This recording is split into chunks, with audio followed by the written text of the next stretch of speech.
106 miles to Chicago. We got a full tank of gas, half a pack of cigarettes. It's dark, and we're wearing sunglasses. Hit it.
Hello, Chicago, and welcome to another Friday night edition of Chicago Corner. I'm your host, Jerry Vasilatos, here with the associate producer, or as Kit likes to say, the executive producer of Chicago Corner, depending on how he feels or how much he wants to be involved stepping on my keyboard. Say hello, Oreo. Hello, everybody. It's my cat, Oreo, one of my three cats here. We have an exciting show tonight. As you just saw in our pre-show promo, we have confirmed more details for our holiday community get-together screening at the Patio Theater here in Chicago for December 23rd. Please make sure to mark your calendars. We are going to be partnering with the Chicagoland Toy Drive, who we will be collecting toys for. We're waiting on a response from a few other charitable organizations we want to partner with in an effort to encourage anybody attending our screening and our live stream on Friday, December 23rd to bring toys, hopefully bring food, bring other donations to help the neediest and most vulnerable of those living in our Chicago neighborhoods. So please mark your calendars for that. We're really excited. It's actually seriously coming together. I think we're going to have a big event, and hopefully we'll get local media to cover it as well, so we can spread the word along with those attending from our viewing audience, as well as the Patio Theater's audience in the community that the Patio Theater's in. So without further ado, I would like to welcome my co-host for the evening, who had a very, very successful pilot run Tuesday night hosting Chicago Corner for Kira, who had the night off, Mr. Edward Heller. Hey, Jerry, and everyone at home or wherever you're tuning in to watch us. I don't assume, but, if you're watching us while you're driving, please be careful. Don't look at us. Look at the road. Yeah, just listen to us like it's a radio show. Yeah, because, I can be descriptive and stuff, but we'll probably forget, and you'll go, dude, what the hell are you talking about? I can't see you. I have to watch the road. And yeah, we don't want to see another collision like we saw earlier this week down in Cottage Grove with that crazy motorist who, I think it was a stolen vehicle. Did you see that story? There's a lot of people. Yeah, it's like every other day you can't keep track. I can't. Yeah, we can't. We just can't. We can't, Jerry. There's just so many people stealing things. We can't possibly. I don't even know if I'm kind of merging into Lori at this point. I don't know. You were. I was.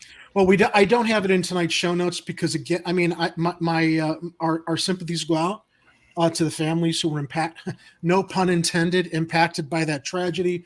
Apparently, some crazy asshole decided to steal a car and mowed into, I think 6 or 9 other cars. There was an explosion. I saw it on Twitter. Horrible, horrible tragedy for everybody that was victimized by this. I don't know if it was a carjacker or just someone who stole the car without it being occupied, but crazy story.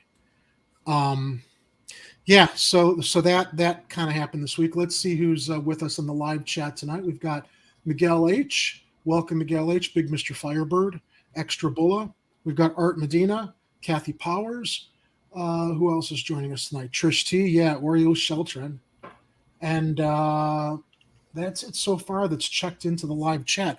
Oh, by the way, everybody, if you see down in the banner below, we have a Patreon, which means you can go and tip to the channel, or you can be a $5 a month supporter. What does that mean? It means at the beginning of each show, it's going to be a privilege to have your name read, as opposed to just being greeted in the live chat, because we are going to be giving a shout out to all of our supporters who contribute and subscribe to us for $5 a month at the top of each show. You will be known as the official friends of Chicago Corner. So if you want to go down to Patreon, there you go. Ed's sharing the link there. Help support us with everything we do here. And we really greatly appreciate everybody's support. How was your Thanksgiving, Ed? Well, it was not the typical Thanksgiving, because what we did is some of our family held what they call a Friendsgiving kind of potluck deal the weekend before Thanksgiving. So that was kind of our Thanksgiving, and I made my super famous stuffing, which you guys can find at my Ye Old Recipes page at edheller.com if you guys weren't paying attention last Tuesday, because I know I wasn't paying attention and I was hosting the show. What do you mean you weren't paying attention? Were you on autopilot? Well, I should say I just was a little bit distracted, that I wasn't words would come out of my mouth, Jerry, and I'd go, who said that? You just described the whole preceding 5 minutes as what do I say? What do I say to buy time until I can get Ed up, make sure we cover everything, get the stories queued.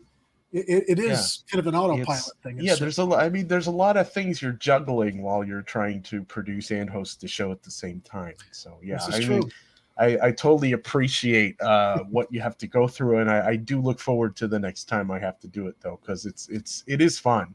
It's fun to do. It's fun to plan ahead of time, figure out what you're going to cover and what you're going to talk about on the show. Speaking of what we're going to talk about on the show, Jerry. It's definitely a juggling act, though, producing and hosting, as you discover. So let's see. We're still following the mayoral campaign, the clown car, right, Jerry? We are. And in fact, do you have a graphic prepared? Because maybe we were thinking on the same wavelength, because I actually had a graphic prepared for that. Do you have one? I wasn't requested to make one. No. I didn't request you make one, because, as I said, I actually had one ready as we go into the first story. Let me actually bring it up here. That's what she said. We have fun with the double entendres here at Chicago. I keep looking through the video files, and I'm like, wait, where's the one I'm looking for? It's like I can't. Oh, you're looking for the clown car video? Yeah. Did you move those? I removed one of them because we needed room. Oh, okay. There we go. Yeah. So. Yeah. However, there is one there. So why don't you run that as I prepare things? So while Jerry's looking for the graphic, here's our recap of Monday morning. The Monday morning clown car situation. When here he is, he's pulling out all of his ballot signatures, and now he's sitting on the car there, and then. Wait, what are we doing? Was that enough time, Jerry? It was, because as we reported on Tuesday's show, one down, 1, 2, 3, 4, 5, 6, 7, 8, 9, 10, 11, 12, 13. 13 to go. So, no more Raylo. Whoa, that's not what I meant to do. So no more Raylo. No more Raylo. That was not supposed to happen. Unfortunately, my cursor's going a little crazy. There we go. Okay, so Ray Lopez is out. He was the first one to announce. First one to announce. First one to leave. First in, first out. That's the mayoral bingo card so far, ladies and gentlemen. We've got Cam Buckner. See, there are a couple candidates on here I actually had absolutely no awareness of, no familiarity with. But here we go. I got to get my news glasses, my Clark Kent glasses. Oh wait, I got to take this window and make it bigger. So my goodness! Names. Oh, okay. There we go. Hold on. We got to put an X on Cat and Zara too, right? I don't know. This mayoral race graphic was recent. I don't know if he's still thinking about it. But yeah, you're right. I might have to put an X to I that. mean, We'll have to you confirm didn't even that. you didn't see him on Monday, did you? Turning in ballot signatures, did you? No. No. So all He right. may, Well, or he may have been running late based on a cross burning the night before. We don't know. I thought he took himself out of the running early. I didn't even think he was collecting signatures at this point, but they still Well, have him up on the screen. you know who was collecting signatures before entering the race? Before announcing that he was even interested in joining the race? Wait, he's not even on. So this is an old graphic because this is going to transition into our first story. The candidate that was not in that graphic, but who claimed that they were undecided while petitions were being circulated for them was U.S. Representative Chuy Garcia. Now, the interesting thing about Congressman Garcia was that the time he took to mull on a mayoral bid certainly did not affect his decision to run as congressman again. And as Willie Wilson mentioned when we interviewed him, got a few words from him on Monday morning, he made it very clear. He said, you know, as did Paul Vallis, as much as, you know, we're not big supporters of either. I think even a broken clock is right twice a day. And they both said, look, if this guy wants to stay in Congress and ran for Congress, what is he doing jumping ship and coming back to run for mayor of Chicago? If he's going to run for the mayor of Chicago, he ought to give up his congressman's salary and give it to the people of Chicago while he's, or I guess the people of his district, since he's obviously not going to be doing the work of in Congress for his district while he's running for mayor. Now, interestingly enough, along with the fact that petitions were circulating for him, and petitions were circulating back during this October 22nd story from the Sun-Times. Petitions out for Representative Garcia mayoral run. Lawmakers still mulling Chicago City Hall bid. Well, we now know that he definitely announced, which takes us back to the story that came to us from the Tribune today, as reported by Gregory Pratt and Alice Yin. In his first fundraising report since launching his campaign for Chicago mayor, U.S. Representative Jesus Chuy Garcia reported a hefty $607,000 in contributions, largely from his traditional political allies. That's within a month's time from that October 22nd Sun-Times article. He was still mulling his bid. You know he was planning on running back in October. Otherwise, they wouldn't have been circulating those petitions or raising this $607,000 right out of the gate. The filing submitted to state officials Tuesday offers a look at the alternative sources of funding he will tap after some of his past backers announced their support for Cook County Commissioner Brandon Johnson. Garcia's fundraising disclosures show he can raise campaign cash without the unions that endorsed, who will probably be behind Johnson, because Johnson actually got his ass into the race early when the teachers union asked him, hey, we need someone who represents our values and the platform we think that's going to be best for Chicago. And Johnson stepped up. Well, Garcia asked that he be given time to think about it while he was rerunning for congressman. Anyway, disclosure shows. Pick one, dude. What's that? Pick one, dude. You can't have it your way. The teachers, they got to move. But they all can, Ed. That's the whole point. And we talked about this before. Is this really about what's best for Chicago, or is it about what's best for these candidates? Yeah. In Garcia's case, he's being looked at as a potential spoiler since Brandon Johnson got into the race early. And we discussed this prior. Maybe he's a hedge against the possibility Lightfoot will lose, and the Democrats still have their control over Chicago and basically the machine here in Illinois, which, by the way, still does exist, or he will provide that spoiler vote that will protect Lightfoot and keep her in place because she's pretty much a tool of the Democratic machine here and the Democratic establishment. One way or the other, the winners are going to be the Democratic establishment, not the citizens of Chicago, because neither represents progressive, forward-thinking values that Johnson or Jamal Green or any of the other candidates claim to represent as they threw their hats in the race. Now, interesting enough also, we didn't see Garcia filing petitions Monday morning. The big story was Lightfoot wasn't there, but we expect – our big question was how is he going to have gotten so many petitions in time? I think, 12,500 signatures are needed. minimum, and normally they've got to raise at least twice that amount, so that if other candidates challenge the petitions of another candidate, they'll make sure that they meet their minimum of $12,500. None of Garcia's people were there Monday morning, nor were Lightfoot's. Interestingly enough, they are the two prime names in this race. I guess the two names with the most, or the two candidates with the most name recognition. Now, yeah, maybe I could speculate that maybe Chuy's going to wait until the same day that Lori turns in her signatures to turn his in to make it a big media spectacle. It's going to be like Rocky versus Apollo Creed. The two big names are going to. Yeah, I think you're right. I think that's what's going to happen. Which one's Rocky? Well, I'm not equating either of them to either great heavyweight champion. I'm just talking about the whole. I'm just talking about the whole. Not the whole spectacle of it. Garcia's fundraising disclosures show he can raise campaign cash without the unions that endorsed his 2015 mayoral race against Rahm Emanuel, but it remains to be seen whether Garcia can sustain the momentum.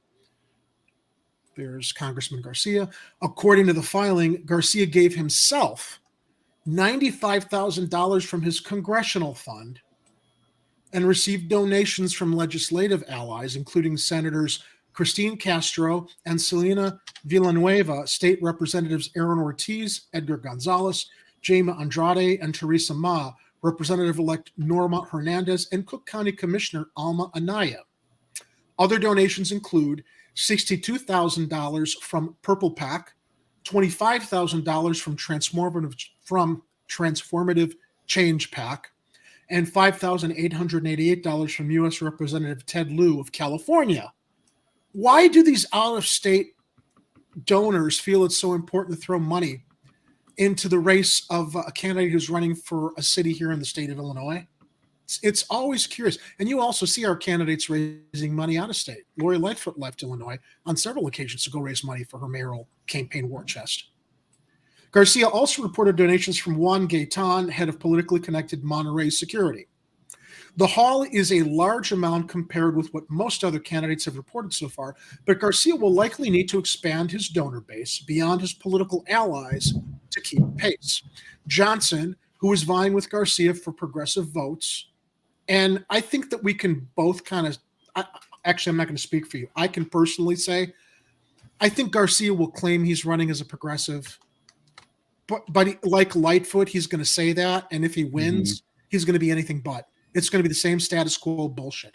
I do believe that Johnson is a genuine progressive candidate by virtue of his endorsement by the Chicago Teachers Union. Johnson, who is vying with Garcia for progressive votes, has received endorsements from the Chicago Teachers Union as well as Service Employees International Union 73 and Healthcare. See, Garcia is never going to get those union endorsements, which is why he's raising money elsewhere. Johnson has raised more than $600,000 as well, with much of it coming from those unions. Candidates looking to defeat Mayor Lori Lightfoot have not been able to raise particularly large sums of cash in this cycle, aside from Johnson, former Chicago Public Schools CEO Paul Vallis, and of course, businessman Willie Wilson. Lightfoot, however, has not pulled in enough money to scare off rivals, which is a good thing. In the last fundraising quarter that covers July, August, and September, the mayor's main political account, Lightfoot for Chicago, raised about $1 million, but spent more than $607,000. What do you want to bet it was all on that pizza ad? Oh my God.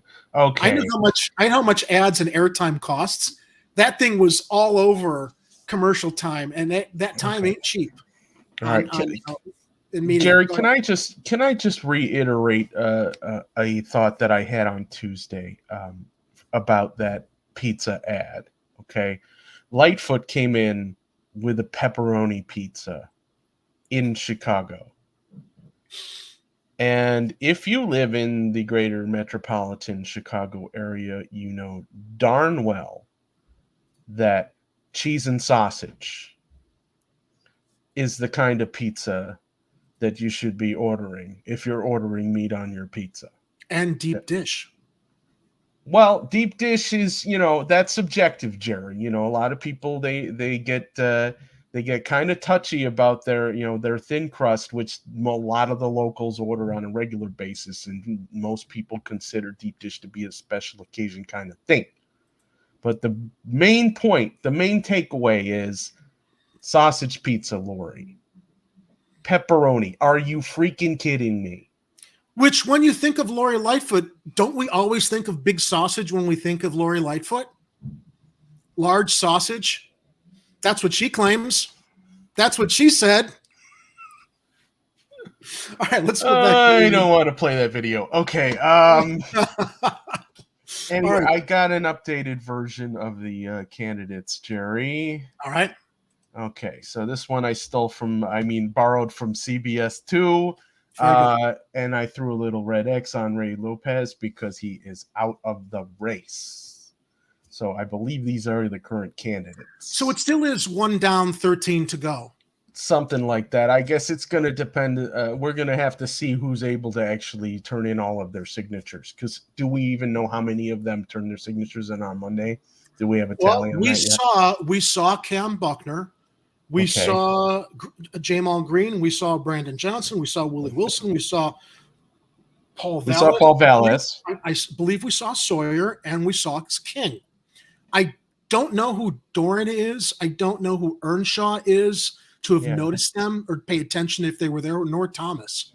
But the better known faces and names were all there, aside from Lightfoot and Garcia. Okay, so what do we got here? 2, 4, 6, 8, 10, 12, 14 there, and then Chuy and Lori didn't show. And Kathy says maybe those are GOP candidates. That's very possible. That's why nobody knows who the fuck they are. Okay. Still, they would have if they had the signatures, they would have shown up on Monday, maybe. Depending on if they wanted a super spot on the ballot, right? I'm just saying, I wouldn't have recognized them because I don't recognize these faces in this lineup to have noticed them when they were there. So maybe they were there. I mean, we can always assume or do our research and see if they turn. We could get an intern to comb through the footage for the Zapruder footage that you shot on Monday to see if they identify any of these other mystery candidates. Oh, if we only had that kind of manpower, Ed. Yeah, that would be sweet, wouldn't it? So back to the article, though. I'm sorry, the reporting from Tribune. So she raised about $1 million, but spent more than $607,000, ending it with about $2.9 million on hand, according to new disclosure filings. Since October 15th, the incumbent has reported raising about $1.3 million. Records show more than $262,800,000 came from labor organizations, including a $150,000 donation from the Carpenters Union, as well as $25,000 each from the Finishing Trades of Chicago Co-op and the Plumbers Union. To help support the mayor, Lightfoot's close allies have created a new campaign fund unbound by how much money contributors can give or who they are. Yes, Lightfoot must abide by. We mentioned this on Tuesday. We did. While the 70s, you know what, Ed? Can you go into Slack and pull those 2 images that I shared? I forgot to queue those up of some of her her very young campaign volunteers, because I want to show that. And yeah. Pull those, get those ready. Let me read the article. While the 77 committee is not restricted in how much money it can receive or from whom, as an independent expenditure committee, it can't coordinate with Lightfoot or any political campaigns. It has already received $100,000 from politically connected firms, $80,000 from a table tennis company, whose chairman also chairs an information technology company that does business with the city, and $20,000 from a Southside construction company that is on a list of city contractors and also working on the Obama Presidential Center. What did I say about that Democratic establishment control of the city? Wilson reported raising slightly more than $1 million, though almost all of it was on loan from himself. Records show Wilson spent $906,000 and ended the quarter with nearly $4.7 million in the bank. Almost all of it was self-donated. It doesn't seem those free gas cards were doing much good, or, I'm sure that, well, look, if he's loaned himself all that money, didn't he give out $1 million in gas cards too, I think it was the estimate. Yeah, I think that's what he claimed to have given away. Vallis ended the quarter with the third most amount of cash on hand, with $852,000, according to the quarterly report. He reported taking in $153,370 in the quarter, a paltry sum compared with the $886,000 he amassed in the first quarter. But he has reported more than $700,000 in donations this month, giving him a sizable financial boost and some momentum as he tries to build support.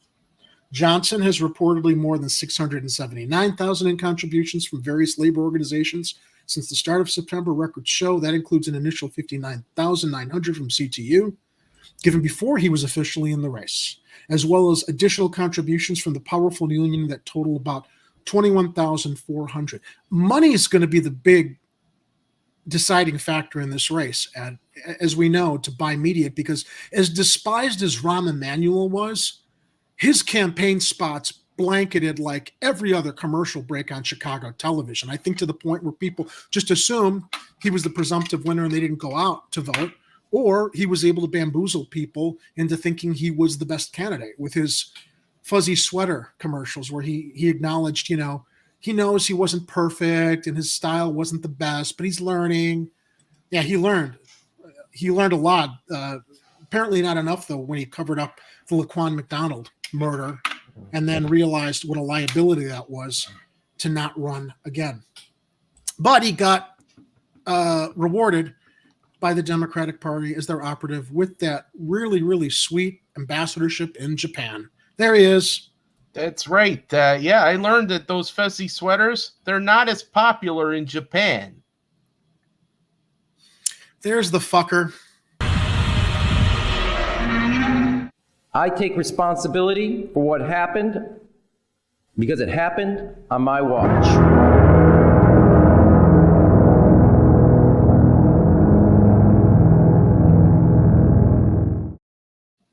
Well, in light of the fact we don't have an intern, our wonderful friend of the show, Kathy Powers, has done some digging for us.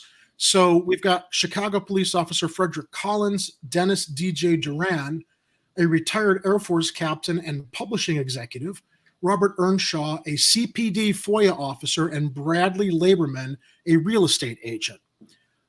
Ego, okay. I know nothing else about them aside from those credentials Kathy has shared.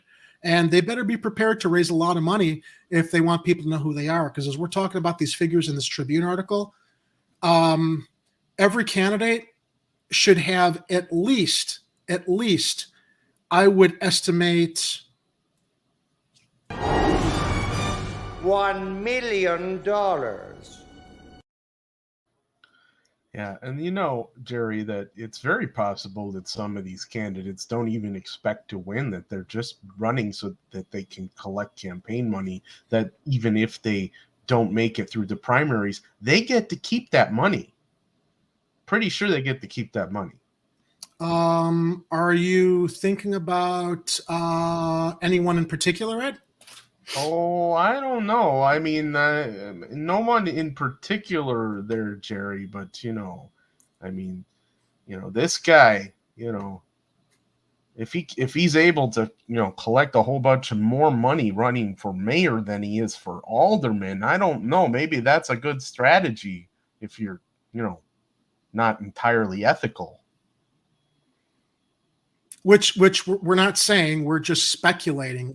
One could be entirely unethical. I said maybe. Maybe. Regardless, anybody who's going to run for the office of the mayor of the city of Chicago needs that $1 million. That's a lot of money. And it is. So, Kathy, thank you for that research on those other candidates. They better start scraping their pennies and nickels together because they're going to need to buy ad time. And who knows? I mean, look, if they think they're going to raise money running, people have to know who they are to begin with to get those big donations in. And they haven't done anything. Nobody knows who they are. Although it all is going to depend also on if they filed their petitions, have enough signatures.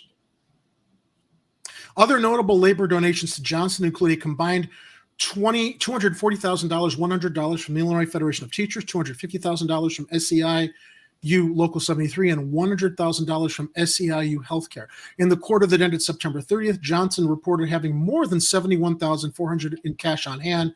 Campaign's finance records show. Since then, he's reported raising more than $687,300. Now, another interesting note that came through from Gregory Pratt on Twitter was this.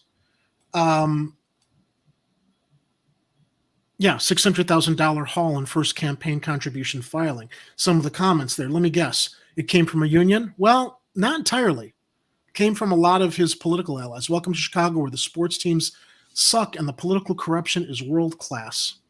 That's how winning is done. Let's see what some of the other big contribution from JB. I don't know. Do we know if Pritzker donated to him? I don't doubt it, because Pritzker is part of the machine and Chuy's part of the machine.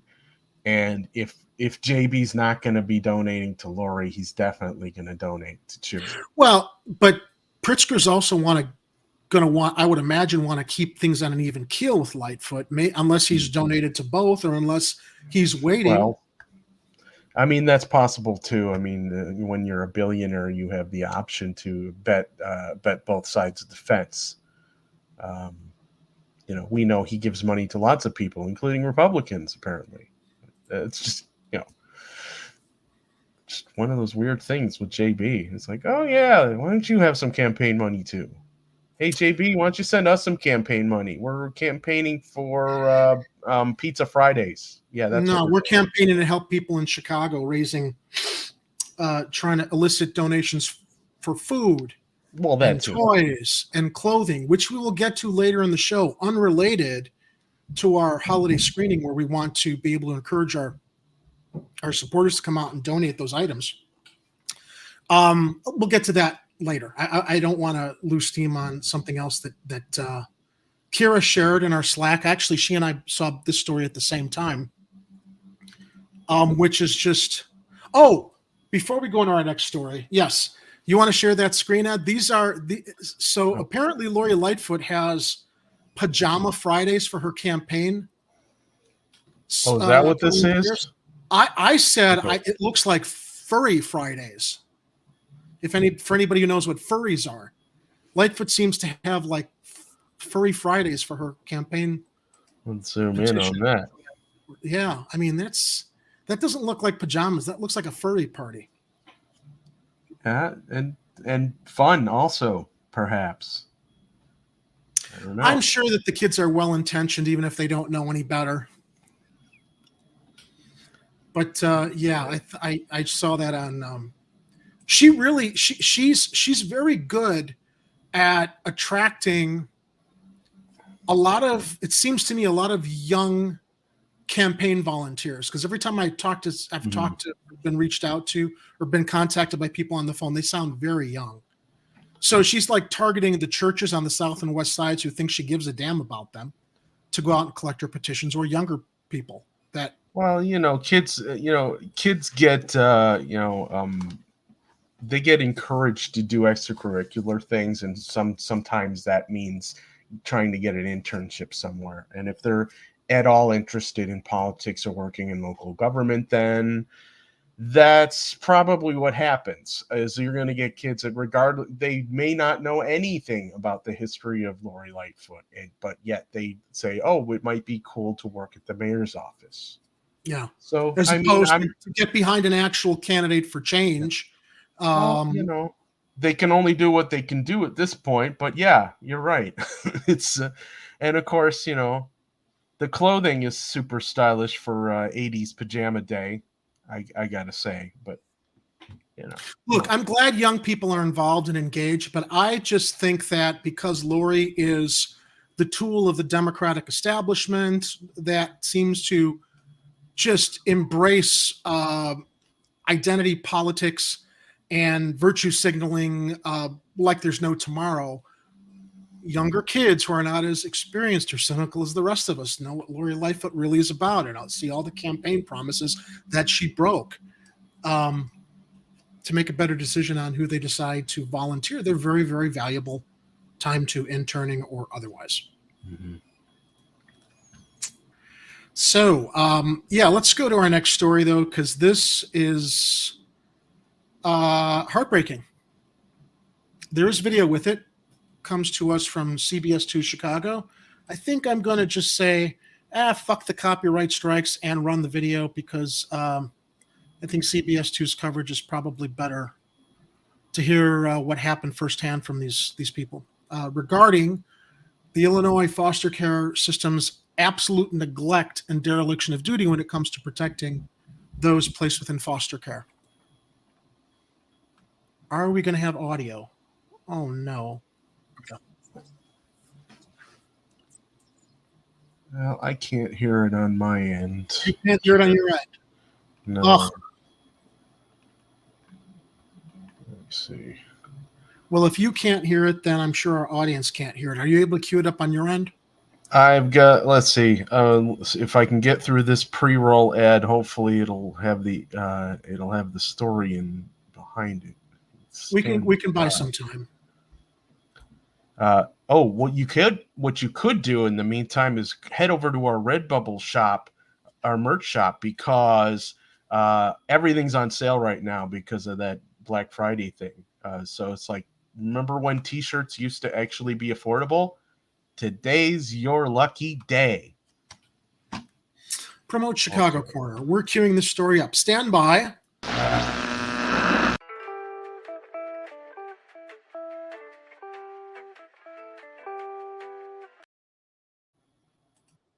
And we're back. That was brief. I'll let you add it, Ed.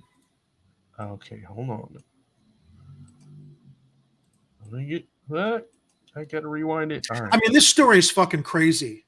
Crazy at the neglect that the state has engaged in with.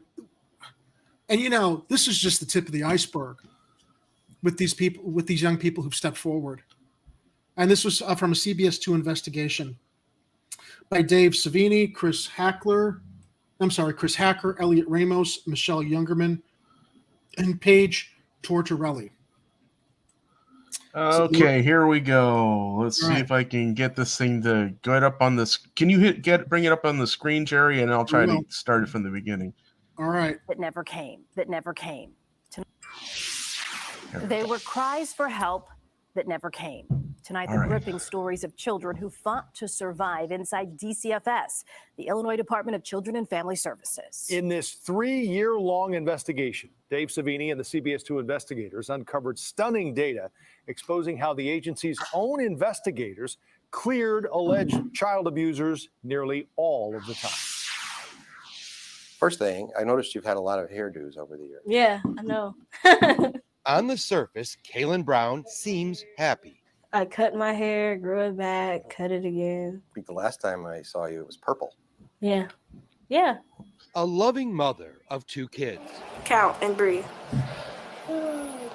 Can you scroll it down? There you go. 3. Now hopes her darkest days are behind her. No child should go through that. That's why I keep my kids close to me. When you were 5. Yeah. Sexually assaulted when she was just 5, the same age as Kayla Rose, her oldest daughter. It's not common for kids to catch an STD as young as I did, but that's the first time I caught my STD when I was 5. Kaylin remembers at least 17 different foster homes and facilities and years of physical, mental, and sexual abuse in a child welfare system that was supposed to protect her. All my life, nobody really wanted me. She was still in the system when we first met her 3 years ago. So I was abused my whole entire life. This is a gathering of 14 now adults. I was in 30 within a year. 30 different homes. Yes. Sharing stories of horror as children. And how old were you when you went into the system? 3. 14 survivors no longer silenced by the fear of retribution and abuse. How young were you when you were first abused? Probably 12. Can you pause it for a second, All of Ed? them placed in Hey, Ilhan, I understand your brother passed. We share our deepest, sincerest condolences. I know it was a really rough struggle he went through. You know, hopefully he's at peace now. I know that those are not comforting words, but I did want to acknowledge we did get word on that today, and we're really, really sorry for your loss. Let's go back to the video.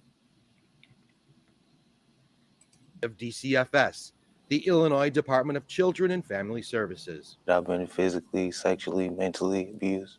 The agency's failure leaving each their own painful path of recovery. I was physically and emotionally abused. I was like beaten. And when it comes to Kaylin, she's still trying to pull through the wreckage.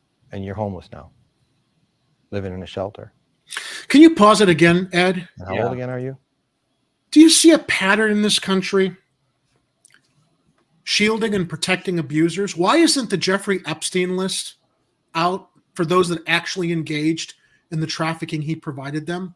How is it that the government has every ability to not only release that list and start releasing and shaming the names, but charging and arresting people? Here we have a local state agency. To Ilhanar's comment here, what the fuck is our country even for if we can't protect children who have no home?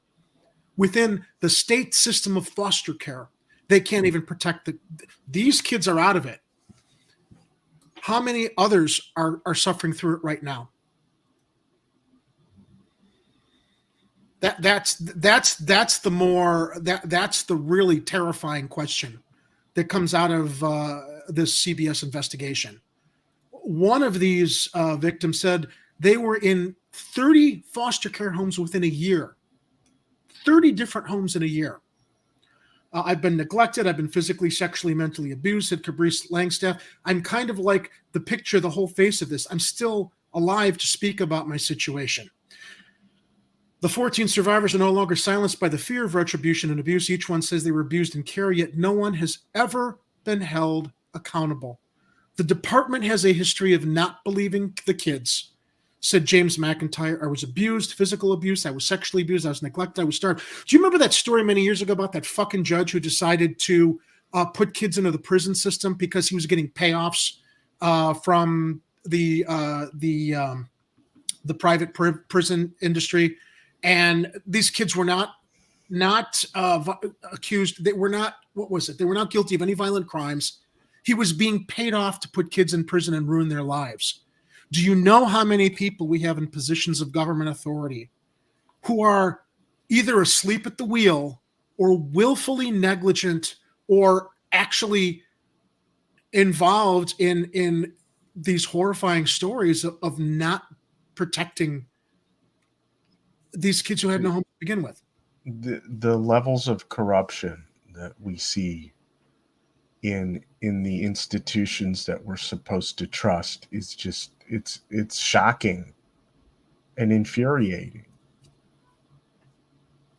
I'm with you, Ilhanar. I can't say that on the air, but yeah, well, this is why I say lava-based solutions, because nobody who's running algorithms knows what that means yet.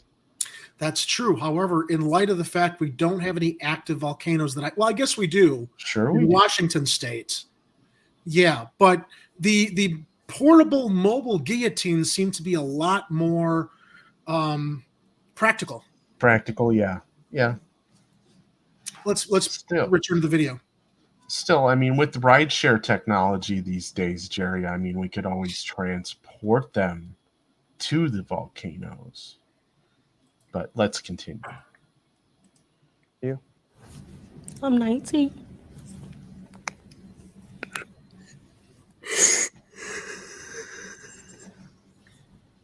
Nobody should have Another to go time through that this. haunts her as a child is when 2 adult males from one of her foster families stole the Girl Scout cookie money she raised. All of it. I had like over $600 that I sold for cookies. And you were hoping to get a prize? Yes. Like what could you have won? It was basically like this big bicycle at the time. After accusing the men, she says, to teach her a lesson, she was beaten and assaulted again. I would say I was raped at least 3 to 4 times. She says there were trips to the hospital, rape kits, and cries for help at school, but DCFS left her in abusive homes. How many of you suffered abuse in foster homes? Perhaps more twisted, these survivors say when they reported abuse, they were ignored, and the disturbing proof may be found here. Inside this DCFS database, after a long battle, the CBS 2 investigators obtained 5 years of abuse records. Every child has an 8-digit ID number. Line by line, row after row, cries for help. And our meticulous analysis uncovers a deeply troubling pattern. When a DCFS child is allegedly abused 9 out of 10 times, it is unfounded. The department has a history of not believing the kids. James McIntyre says his allegations also were not believed. He still suffers from the trauma. I was sexually abused. I was neglected. I was starved. He now helps DCFS survivors and heads the Foster Care Alumni Association of Illinois, which includes these 14. Foster kids make the best victims. The data the CBS2 investigators obtained contains more than 6,000 abuse and neglect Pause it for a allegations second. made against 32. As I'm listening to this, I can't even, I'm not, I was, at first I was tempted to run our little, snarky drop in of the torches and pitchforks. I can't even, because there's nothing, there's no comfort in even trying to have gallows humor about this. I just want to Google to see who's in charge of overseeing DCFS.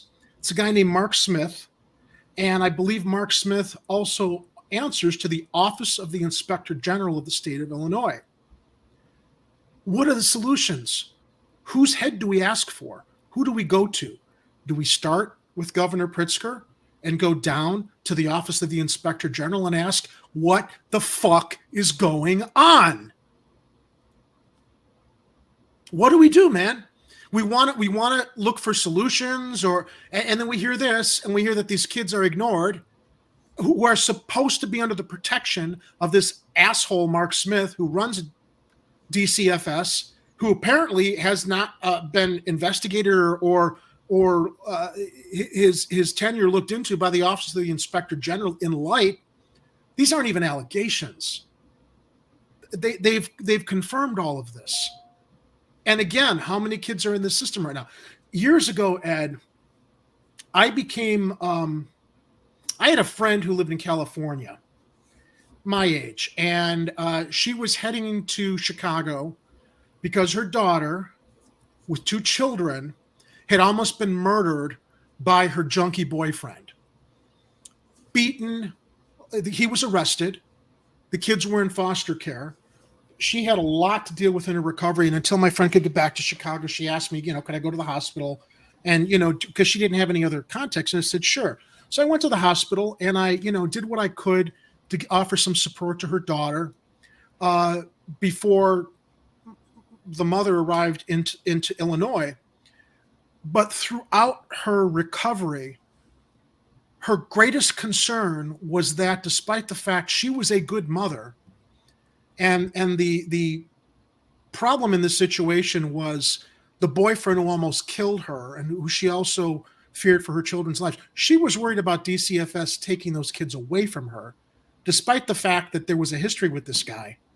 And they were more, for a lot of these reasons that I'm sure she'd already read about, how DCFS moves kids through a system and makes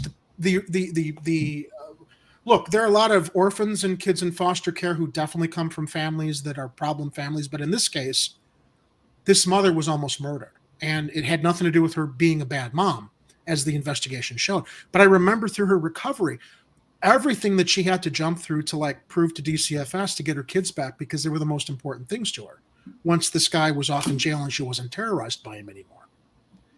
So I remember that story. And I guess, it's my only connection to a, degree of separation from DCFS. But I do recall that all the evidence showed that she was a fit mother. She was a loving mother. She wanted to do nothing else but protect her kids. And this guy who assaulted her, he's probably in jail for the rest of his life. But DCFS wasn't looking at all the details of the circumstances to a degree where she was afraid she was going to lose her kids forever. So then when I hear about this and think about, here's a woman who was traumatized, almost lost her kids.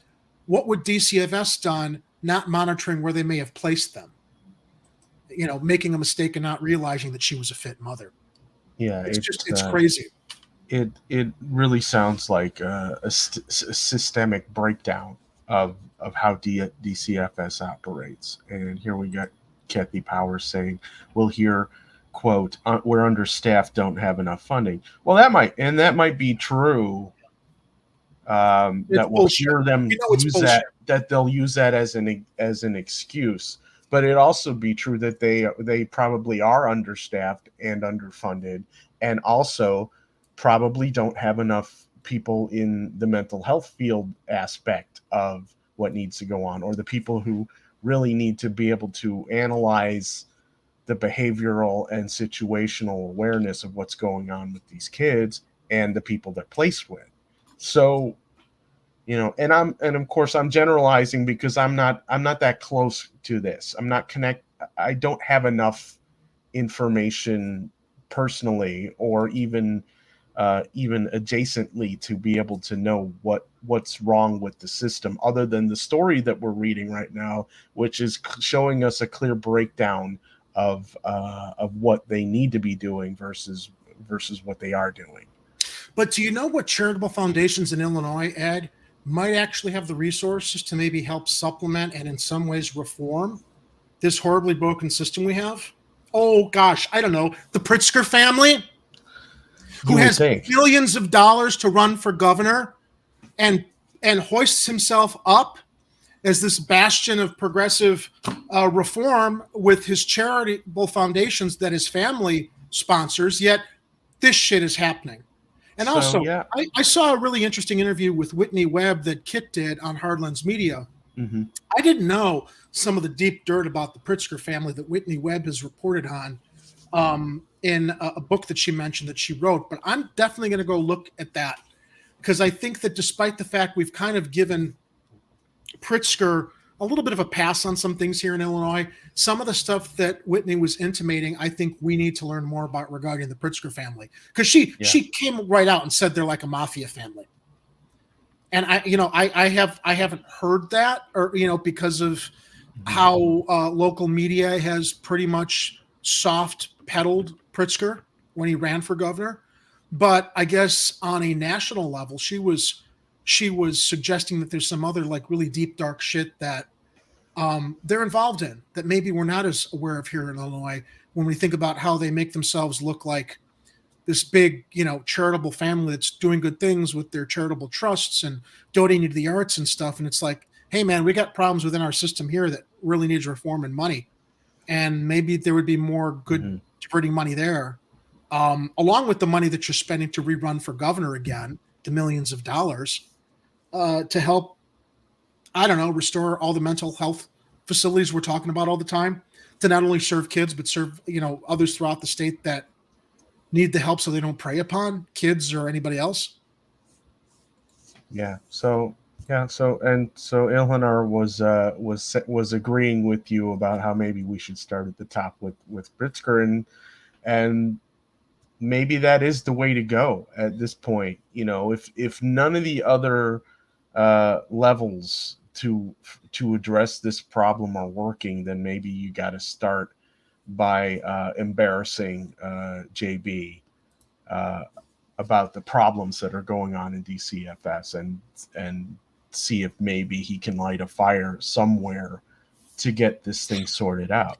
I want to know why CBS investigative team. I mean, look, I give them a lot of credit for this report, but why didn't they contact the governor's office for commentary, or some kind of insight as to, like, are you aware what's happening in your house of the state of Illinois? We're only how many minutes through this? Should we see if maybe they did try and contact him? Yeah. Let's watch the rest. 200 foster parents, and while nearly 90% of all allegations go unfounded, sexual offense allegations, including sex abuse risk, molestation, penetration, and exploitation, are also unfounded 88% of the time. We respond to kids who've been... Meaning they're saying they're unfounded, but they might not have been. I was listening to a podcast on YouTube called Dreading. And what the YouTube podcast does is they basically examine as thoroughly as they can evidence against celebrities that have literally been open secrets regarding their bad behavior in Hollywood, but have never been held accountable. Most notably, director Bryan Singer, who directed the X-Men. He's apparently a fucking nightmare to work with. But when he made the film Apt Pupil, he had 14-year-olds disrobe for a high school shower scene. And Ed, all of these kids came forward once one finally spoke out and said, yeah, we were all supposed to be in that shower scene wearing skin-colored briefs, but the director came in and told us all to remove our briefs, so we were all naked in this scene. The state's attorney of California investigated this, and you know what they found? Nothing to see here. Nothing to see here, despite all of the kids that came forward and said. And you know what Brian Singer, the director, said? Oh, well, they see it's a big movie company, and other people go through this because there's a lot of money to sue people for. No. With the movie industry providing so much of the state of California's taxable income base, you got to wonder why the state's attorney of California didn't realize where there's smoke, there's fire. But this is like symptomatic. It's like elites, people in power, they're not protecting young people, whether it's in California, whether it's here with this, whether it's on a DOJ level with what happened with Epstein and his list. You want to dive down a rabbit hole, go onto YouTube, and a lot of documentary videos regarding missing kids. One notably, and I'm going totally off on a kind of a tangent, but it's related. Johnny Gosch, who was a newspaper delivery boy back in the 1970s, who just disappeared. And his mother worked decades trying to find him, and the police just dismissed it. And apparently he had resurfaced and said, yeah, he was kidnapped by sex traffickers. And there's a large ring of those types of traffickers in the United States of America.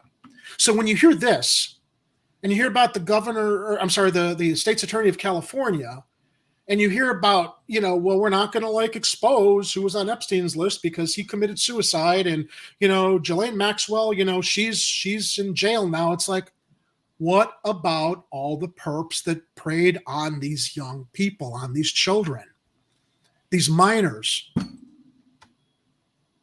Kathy, what's the link to that report? Okay, so if you're asking about the Brian Singer video, it's the YouTube channel is called Dreading.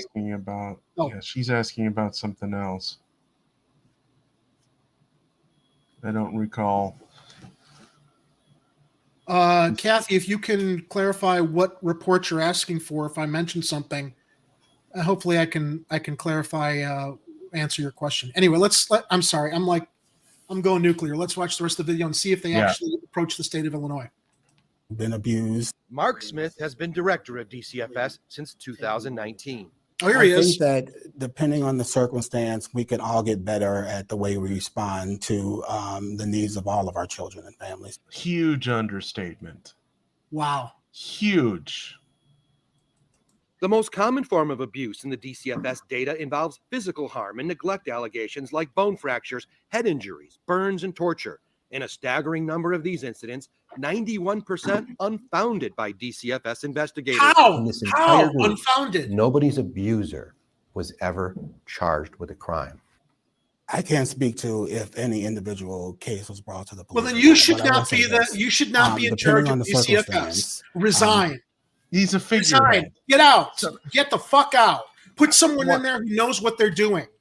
Yeah, why is he? I mean, it feels like people are just appointed to these head positions to be figureheads and not have a clue what's going on in their organizations. And it's not just DCFS; it's a bunch of different Chicago Public Schools, the Park District scandals, the Park District of Chicago. Yeah, it's like stop doing favors and get somebody in there who actually gives a damn. Depending on the perpetrator, cases are brought to the police from the DCFS perspective. We wanted to know how often DCFS alerts police of allegations against foster parents, but they couldn't give us the data. They don't track it. Did any of your abusers get convicted? No. Mine went on to actually work with children. If you're going to take, youth from their parents, you need to protect them. Mallory Stout says she was placed into DCFS protective care when she... Speaking to that incident I was talking about with the young woman who was almost killed by her boyfriend that she had the children with.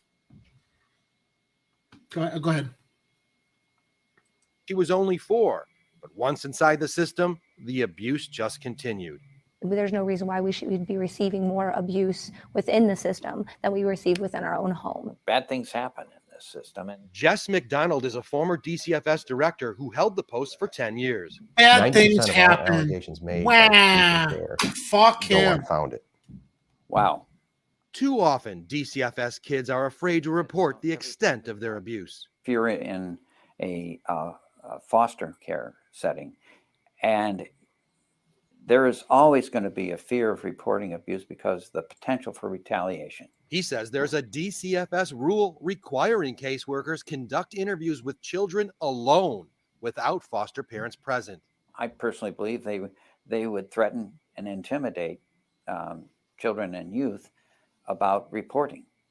And they would do it because they themselves are then at risk. They would interview you in front of them? They would talk to you in front of them? Yes, But these 14 say that rule is almost never followed. The whole time you telling them what's going on, your foster parent is just looking at you like, I can't wait until you get home so I can talk to you. Oh my Kaylin God. says one foster parent even tore up the only picture she had left of her dad, who died when she was just a child, as a form of retribution for speaking up. So pause it again, Ed. I'm sorry. So basically, you've got predators taking advantage of DCFS to take these kids into foster care so that they can prey on them. And DCFS is not doing what they're supposed to do to vet the backgrounds of any of these foster parents.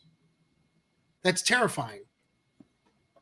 And Absolutely terrifying. Who's tracking these nightmare foster parents? Those are the ones we need to track. Yeah. Well, that's what I meant. Yeah. I mean, how you background checking these parents and tracking them. Holy cow. And Kathy says they're not, I mean, they just acknowledge they're not tracking them. How do you not do that in a governmental system that keeps track of every other iota of privacy that for people who aren't committing criminal acts? Caseworker didn't really care. Do you feel like there's hope? There is, baby. Don't ever lose hope. That's all you got most of the time. 3 years after that group interview, we found Kaylin living on her own with her children. We will be doing more stories with this group. They want to fix the system. DCFS says since 2020, things have gotten better, saying recurrent cases of maltreatment have decreased. Dave Savini, CBS 2 investigator. Thanks, Dave.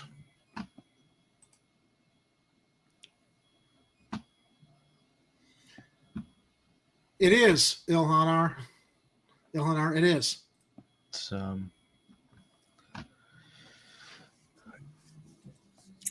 I don't know what more there is to say. When you have a story like this, Jerry, it just sucks. It just sucks the joy out of everything you had from the earlier part of the day, because you know that this did not have to happen. But like that other victim said, it gets better, you know, and that goes to the point that sometimes we have to help ourselves. We have to work together to try and get through these terrible times when everyone else seems to be mounted against you. So we have to be our own support system sometimes. We have to be vigilant and take care of each other. So I say every week. I mean, when I say be vigilant, it's not just a phrase. It's like really watch out for what's going on around you. I'm not saying you're going to get attacked in the street, but watch out for what's going on around you and how you might be able to help, even in the smallest way. Yeah, I mean, anything you can do at this point, right? If you can find any way to make an impact in making anything better in your local area, in the world, in your general situation, you know, do what you can. These are the questions that need to be asked of our elected representatives at press conferences. Now, I don't know that Lightfoot has any control over. I mean, this is a state agency, so this is stuff that's got to be directed to Pritzker because it's a statewide issue, not just Chicago. But at the same time, our local officials have to interact. I know. With them, so they are also responsible in making sure that a fire is lit under the proper individuals. But as Kathy said earlier, Lori's too busy campaigning. Clearing things for NASCAR and the casino to get, her share and the Democratic Party's share. Selling merch. I want to send this to Kelly Cassidy. Look, we haven't done dancing videos for our merch yet, is all I'm saying. Yeah, no. What's Lori doing?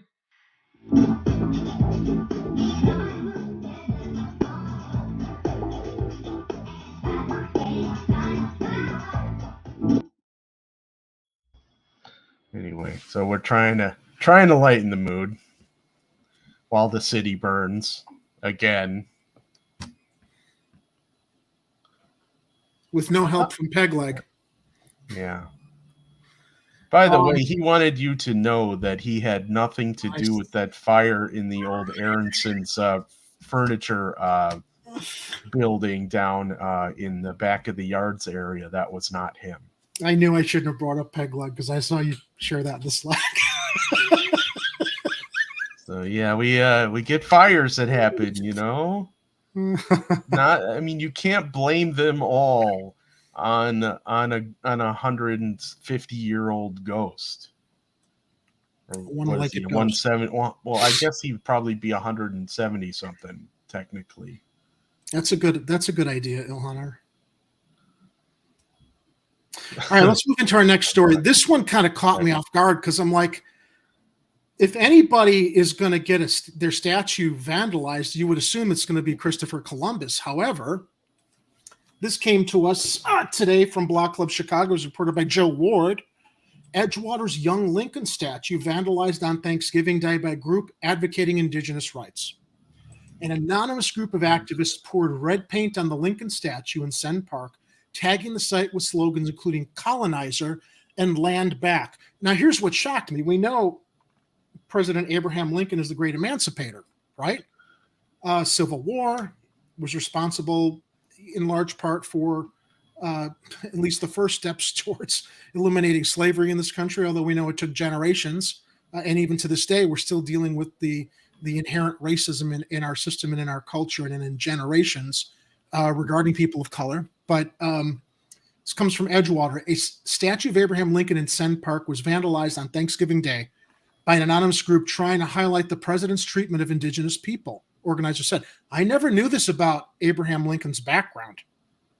Okay.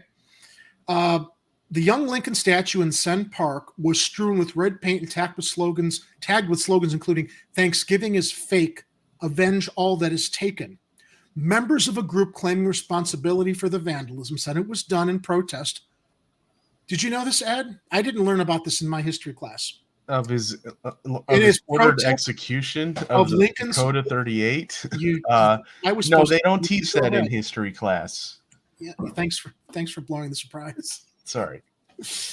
I'm welcome, right? It was done in protest of Lincoln's, yes, as Ed said, Lincoln's ordered execution of the Dakota 38 who were publicly hanged for participating in the Sioux Uprising in the U.S. Dakota War of 1862 in Minnesota. Other slogans painted near the statue include colonizer, land back, and avenge the Dakota 38.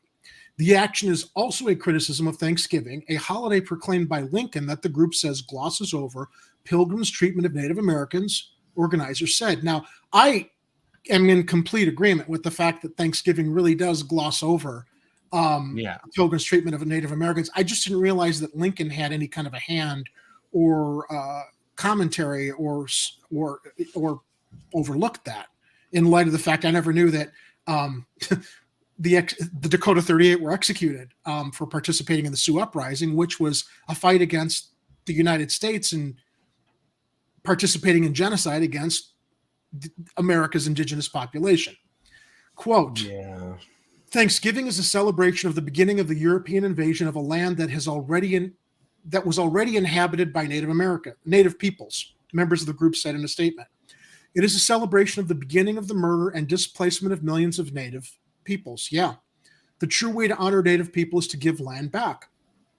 The vandalism also included QR links to information about Lincoln's treatment of indigenous people. Again, I never learned about that in history class.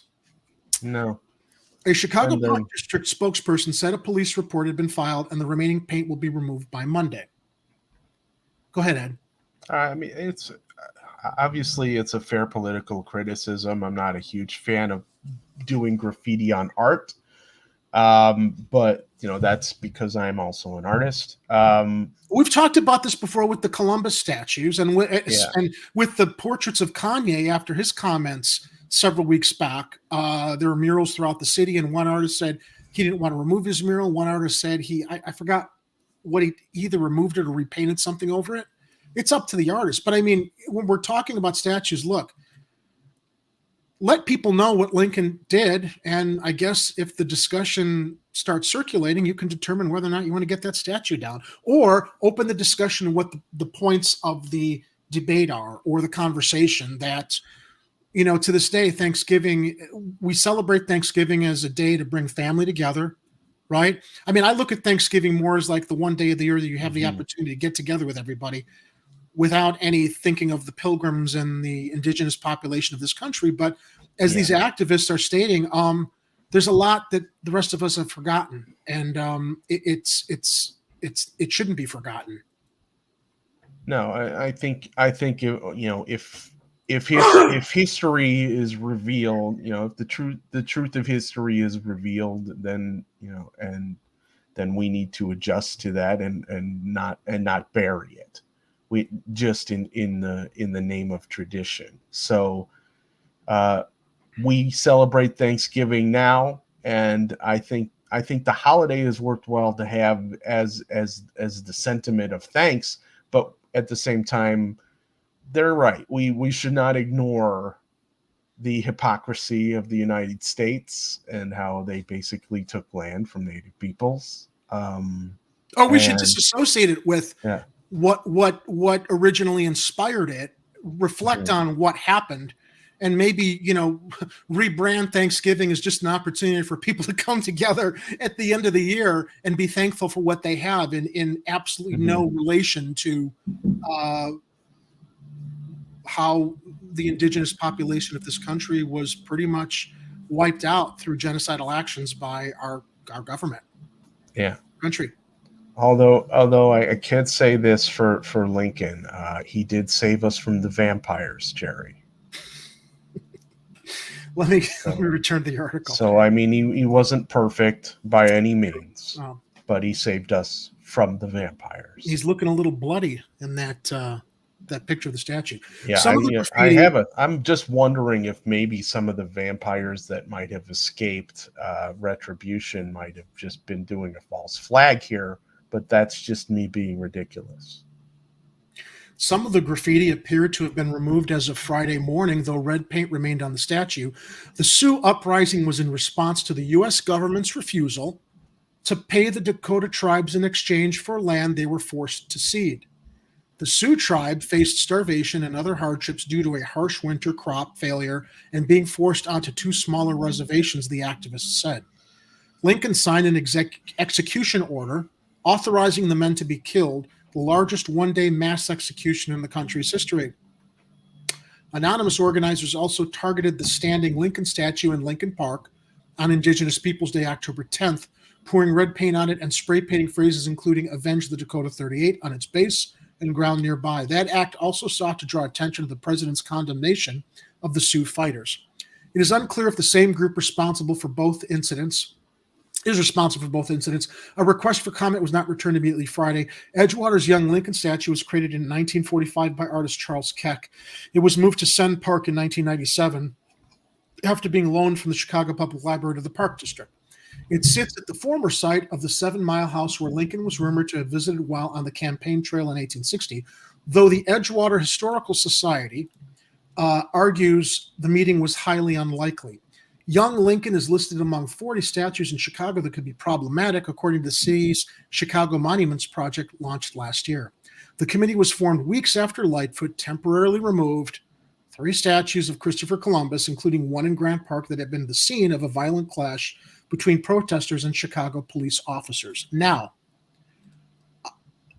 unrelated but related to this story, I had actually come across a tweet by friend of the show, mayoral candidate Jamal Green. That was posted yesterday on Thanksgiving, and I retweeted it on my personal account because I'm like, hey, man, there's some courage. I didn't see a lot of people retweeting this comment he shared.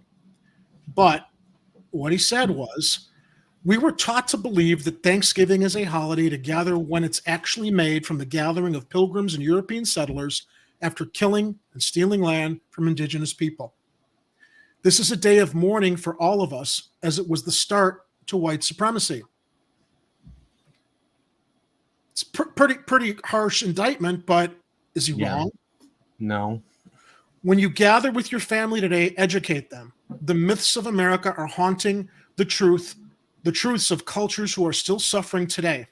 Indigenous people are a hidden minority, still oppressed today. We must honor them, and as leaders, we must right the wrongs of our government. Happy Truthsgiving. Happy Thanksgiving to all who have redefined the meaning to stand for the blessing of life. Have an amazing day showing love to your friends and family. Someone commented to JML, it's always great when anyone with influence that's from Negro Black descent gives a history lesson. It's a great moment because you never catch people that are political tell the truth, especially in the Negro communities. Our children don't see that. It's rare. One of the many reasons I like candidate Green. He doesn't stand down from controversy, and I have a lot. I really, that's ballsy, because you know how everybody's going to come out and pile on him for saying that when you stated it yourself. Is he wrong? No. Can we reframe the Thanksgiving holiday and not forget what preceded this while we're being thankful for our families? Maybe, along with what we didn't know about Abraham Lincoln and all these other uncomfortable truths about the genocide of the indigenous population of America. That's something we need to also remember Thanksgiving holidays. So, yeah, and of course, I took note of the part of the story where they said how they were supposed to get paid for the land that they were taking, and the U.S. stiffed them. So I'm like, God, at least, if you're gonna take their land, and you said you were gonna pay them for it, Welshers. They were Welshers. The U.S. Well, what else is new, Ed? With the activities of our. It's like, why would you? What's changed? Not much. And now they just do what they call eminent domain. Yeah. Which basically means we take your land and don't pay you for it. Although a lot of times I think they basically pay you the minimum of what they think it's worth, but still. The minimum of what they can get away. The minimum of what they can get away with. Yeah. I think that's what it comes down to. With the law on their side to get away with it. Anyway, so. All right. Well, let's move into story. Go ahead. Still, Jerry, he saved the vampires. That he did. And for those who don't understand that point of reference, you want to enlighten them? There is a book, and also is now a movie called Abraham Lincoln Vampire Hunter by Graham something. I can't remember his name. Hang on a second. I'm going to run over here and grab the book. All right. We'll take that off for a moment. Go to the live chat. Let's see. Ilhan shares capitalism committing the oldest sins in the newest ways. That's true. Here it is. Seth Graham Smith, Abraham Lincoln Vampire Hunter, available at a bookstore near you, probably.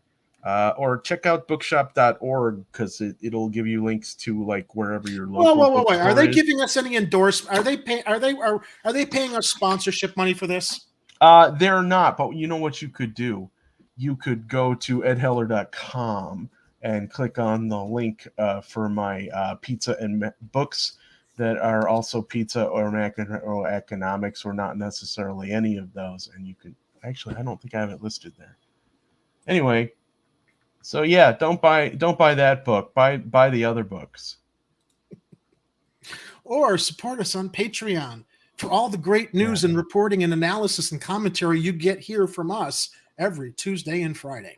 Yeah, no, he's not paying me for that vampire book. I just thought it was an entertaining book to read if you're into that kind of thing. It kind of reads like a diary of sorts from Abraham Lincoln It's like really weird.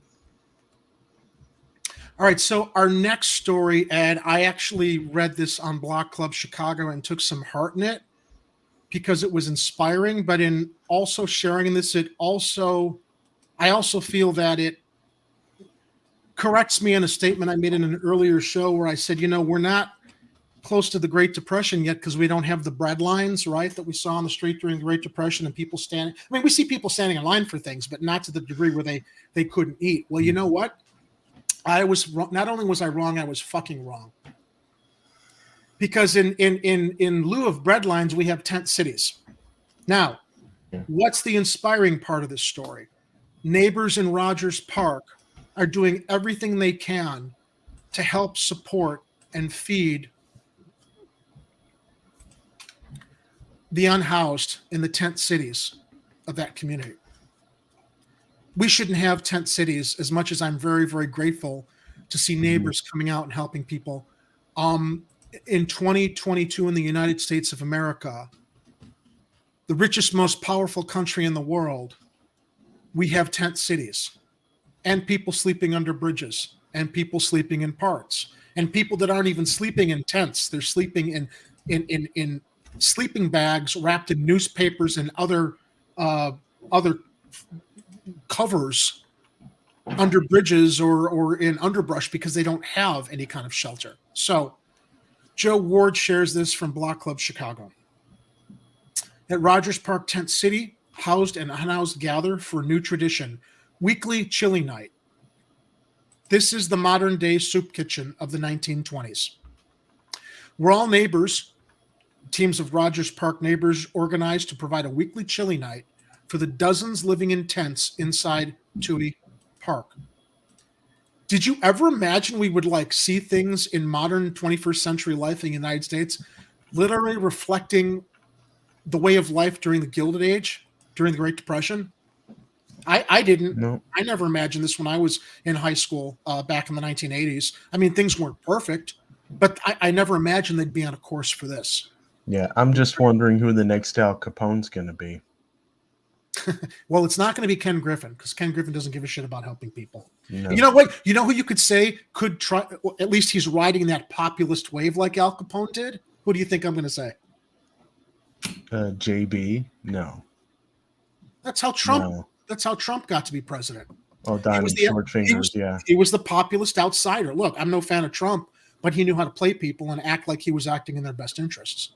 Yeah, I mean, he was the opportunist at all times, and as was Capone, and he was playing the fake populist. That's right. But I wouldn't see. I still honestly I don't see Trump going out there and setting up soup kitchens and feeding people. No, I agree with you there.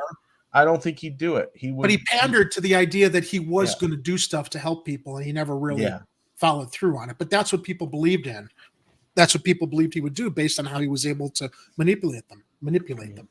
We'll have soup kitchens. We'll have the best, most luxurious chili in those soup kitchens.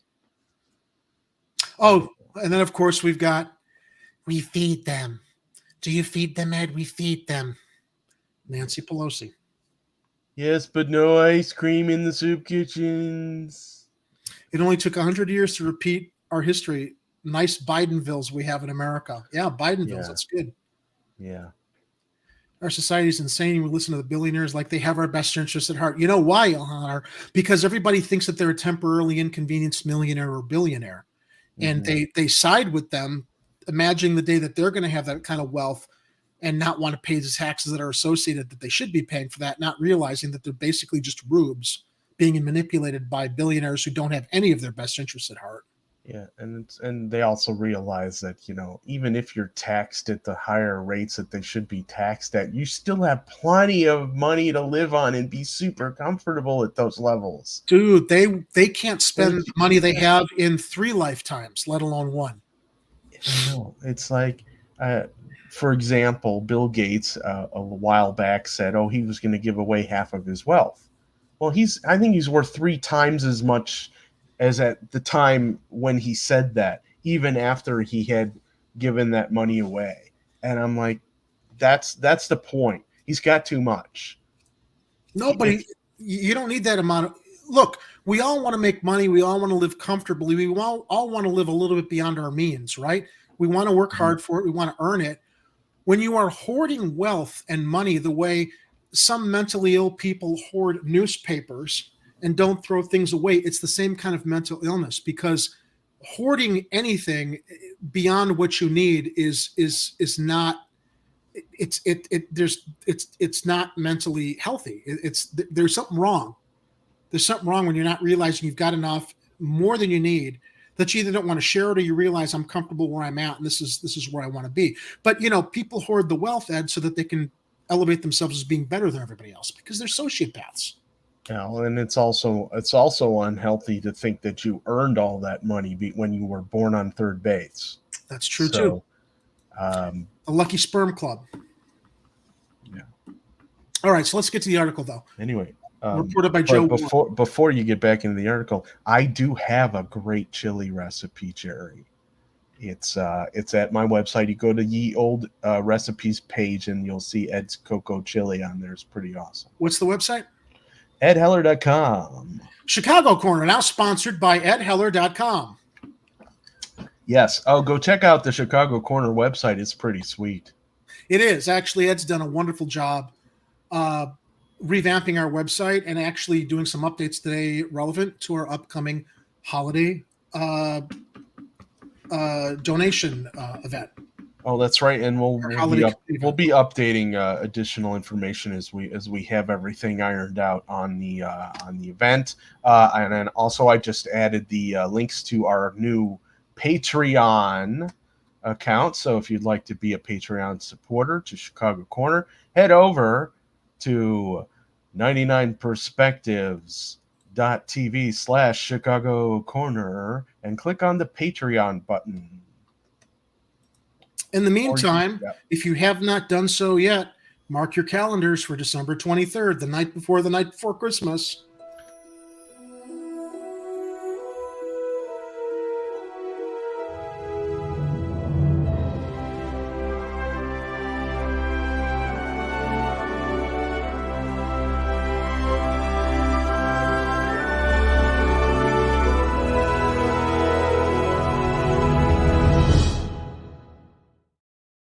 Okay, enough about ourselves, and let's talk about what the good people in Rogers Park are doing.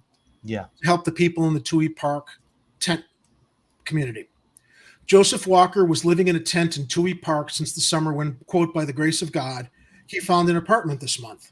The apartment, however, is naked. It does not yet have any furniture or supplies with which to cook and eat, Walker said. So on Wednesdays, Walker heads over to Chuy Park where he knows he can have a warm meal served up by fellow Rogers Park neighbors.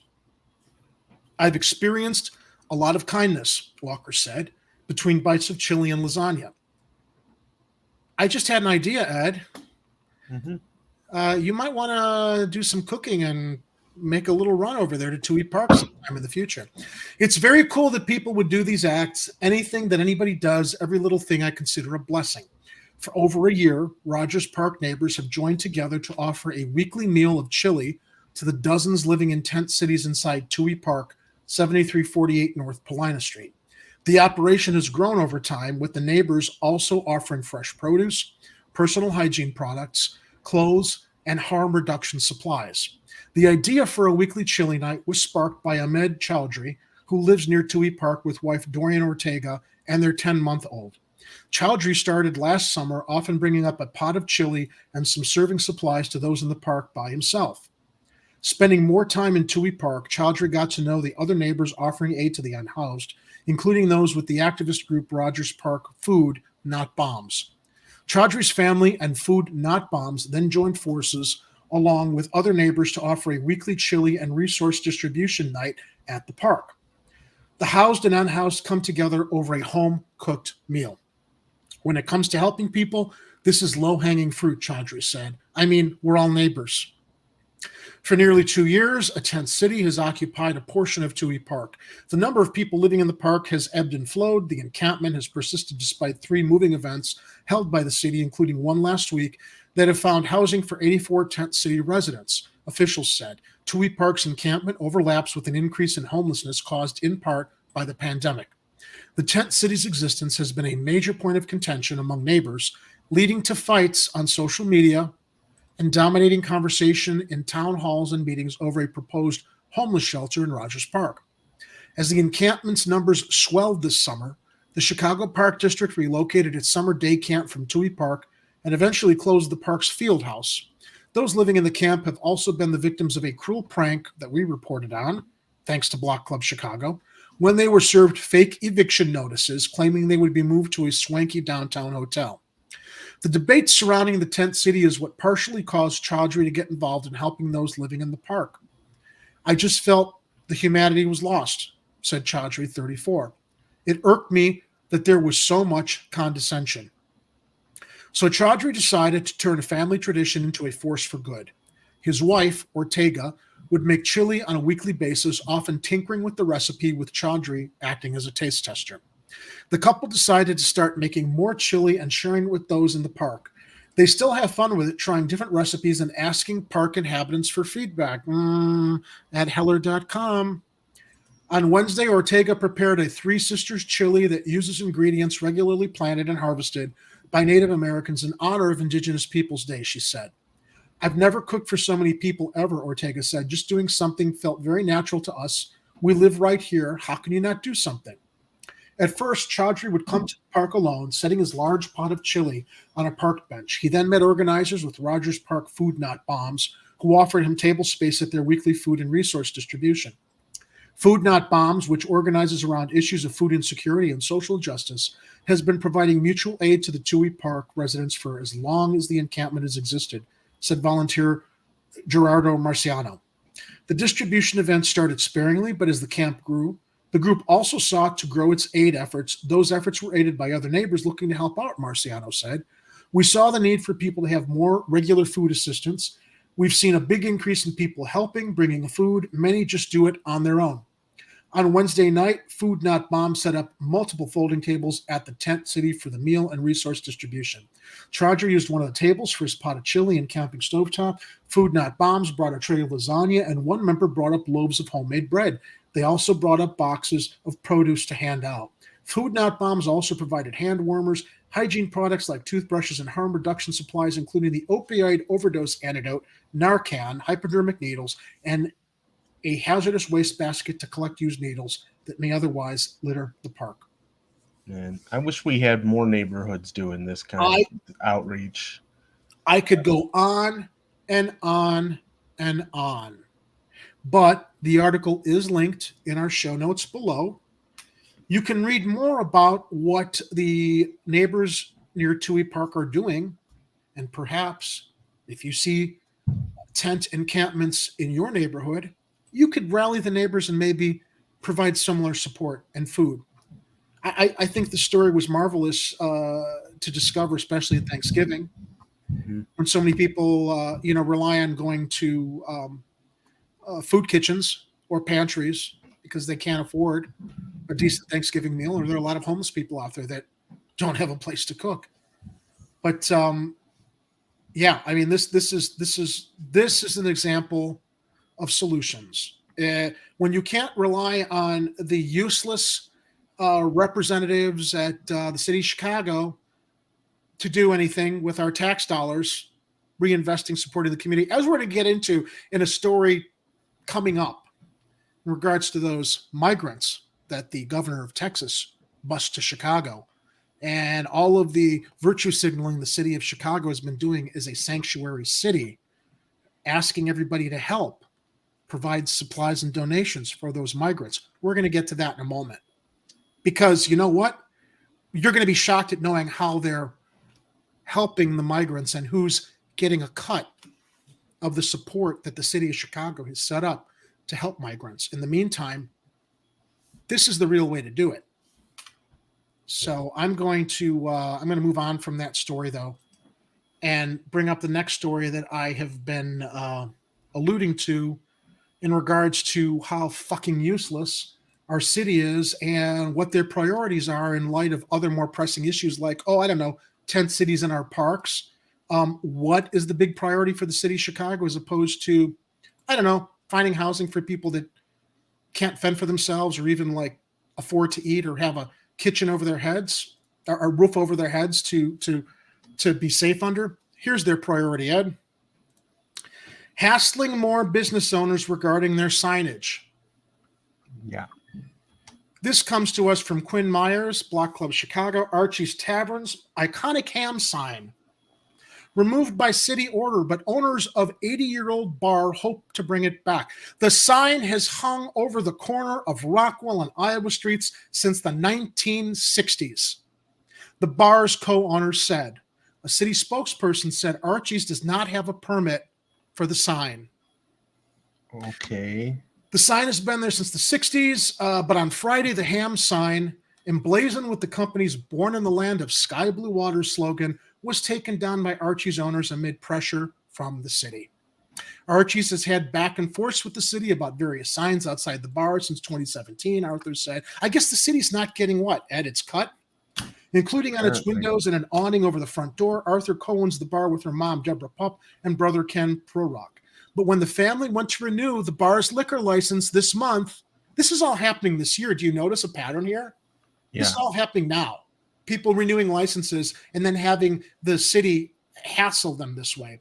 Arthur said they were told the city would put a hold on the renewal unless the ham sign came down. She said they were told the building, which the family owns, was not properly zoned to display the sign. What, since 1960? How about you grandfather it in and move on? What the hell? That's the hell. So, you know, Jerry, you know what's going on in the city? This is going on in the city. From the land of sky blue waters. So she said they were told the building which the family owns was not properly zoned to display the sign. Archie sits on a residential street and is the only business for a several block radius. In a statement, a spokesperson for the Department of Business Affairs and Consumer Protection, they're protecting consumers, making sure that sign comes down, said Archie's does not have a permit for a public way use sign, and the city first issued a correction notice in 2017.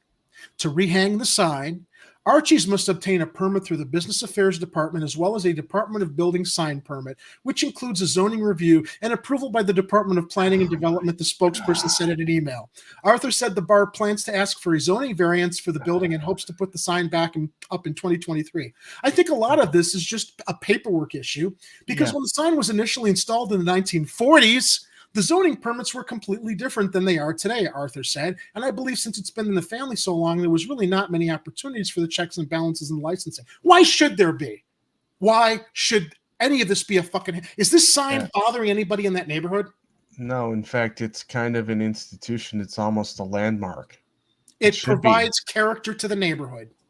It should be a landmark. I think I think somewhere down in the article they're talking about they sell more hams than anywhere else in the country right now, I think.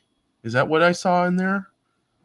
Kathy asked, do they even make hams anymore? I don't know. Yes. They do? Yes. They're probably keeping them in business. Yeah. Ilhana. Yeah, signs. It's so nice we're worried about signs. Fucking rich people. Okay. Let me transition into what I was alluding to a moment ago with the city's priorities, okay, as I finish this coverage. But for Arthur and her family and scores of Archie's regulars, the ham sign is more than just an advertisement for a cheap bar, as if there's anything wrong with that. Archie's official name is Iowa Rockwell Tavern.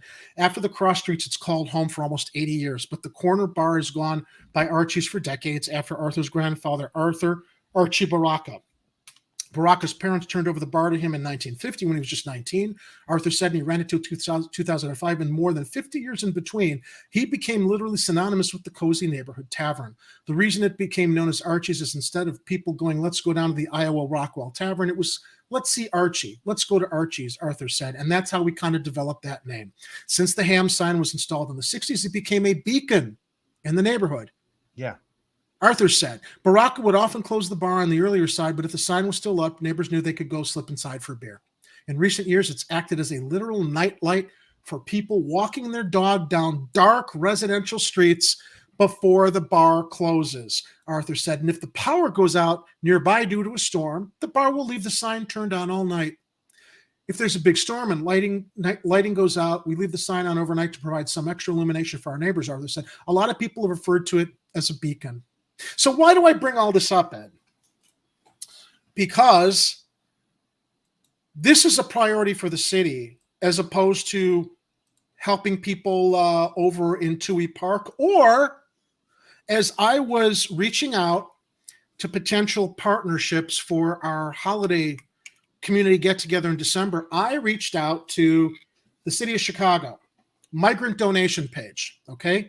We've reported on this in the past. The City of Chicago is talking about how send donations to the City of Chicago, send whatever you have, food, clothing, blah, blah, blah.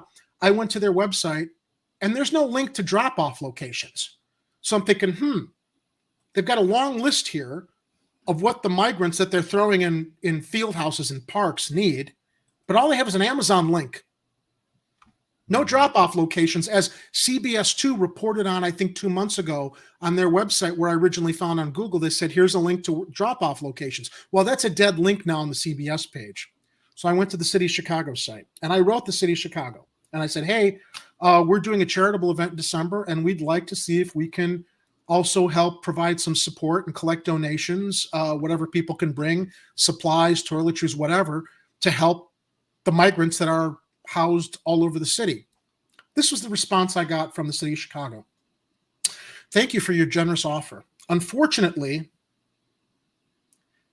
to streamline logistics and maximize city resources, we are now only accepting items donated through an Amazon wish list at this link, established by our community partners. At checkout, please select Immigrant Rapid Response Gift Registry address as the delivery location to ensure items are received directly into our donations management system. At this time, donations can only be accepted through the wish list. This is the most direct way to support current efforts, and we encourage you to share this information with others. Many community organizations are active in supporting migrant populations and may be able to directly accept items. A list of these organizations can be found here at www.welcometoil.org. Thanks. Now, I'm not going to discourage anybody from going to that Amazon wish list set up by the city. But who else profits from any purchases made through Amazon? Amazon, and whoever created that link, the fucking City of Chicago is going to get a kickback on it. Yeah. They have to maximize city resources on what, Ed? Hassling local business owners with signs that should have been grandfathered in decades ago. Okay? Yeah. They can't fucking go figure out how to house people in the Chuy tent park, the Chuy Park tent encampment. But this is how you're supposed to help the migrants that Abbott bus to Chicago, that Lightfoot was out virtue signaling we're the sanctuary city to help. We don't even know where most of the migrants are now. And that they're maximizing city resources, setting up a fucking Amazon link as opposed to actually saying, hey, let's get in touch with the alderman in different wards. In my ward, Silverstein, I should be able to know that Alderman Silverstein has a drop-off point where I can bring things that I might want to buy on a budget here in the neighborhood, support local businesses, drop off at my alderman's office that I know is going to go to a main collection point and get to the migrants across the city. Yeah, so I hear exactly.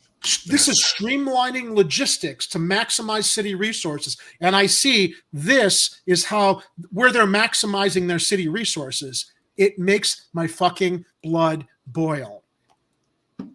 Yeah, it should have been a no-brainer to just say, look, we've got the migrants in here. We're going to treat them like human beings. I need all the aldermen's support. If you're not going to be in, fine, let me know. Otherwise, we're making sure that when we have donations coming in, we tell people that we're going to have them send them to your ward offices.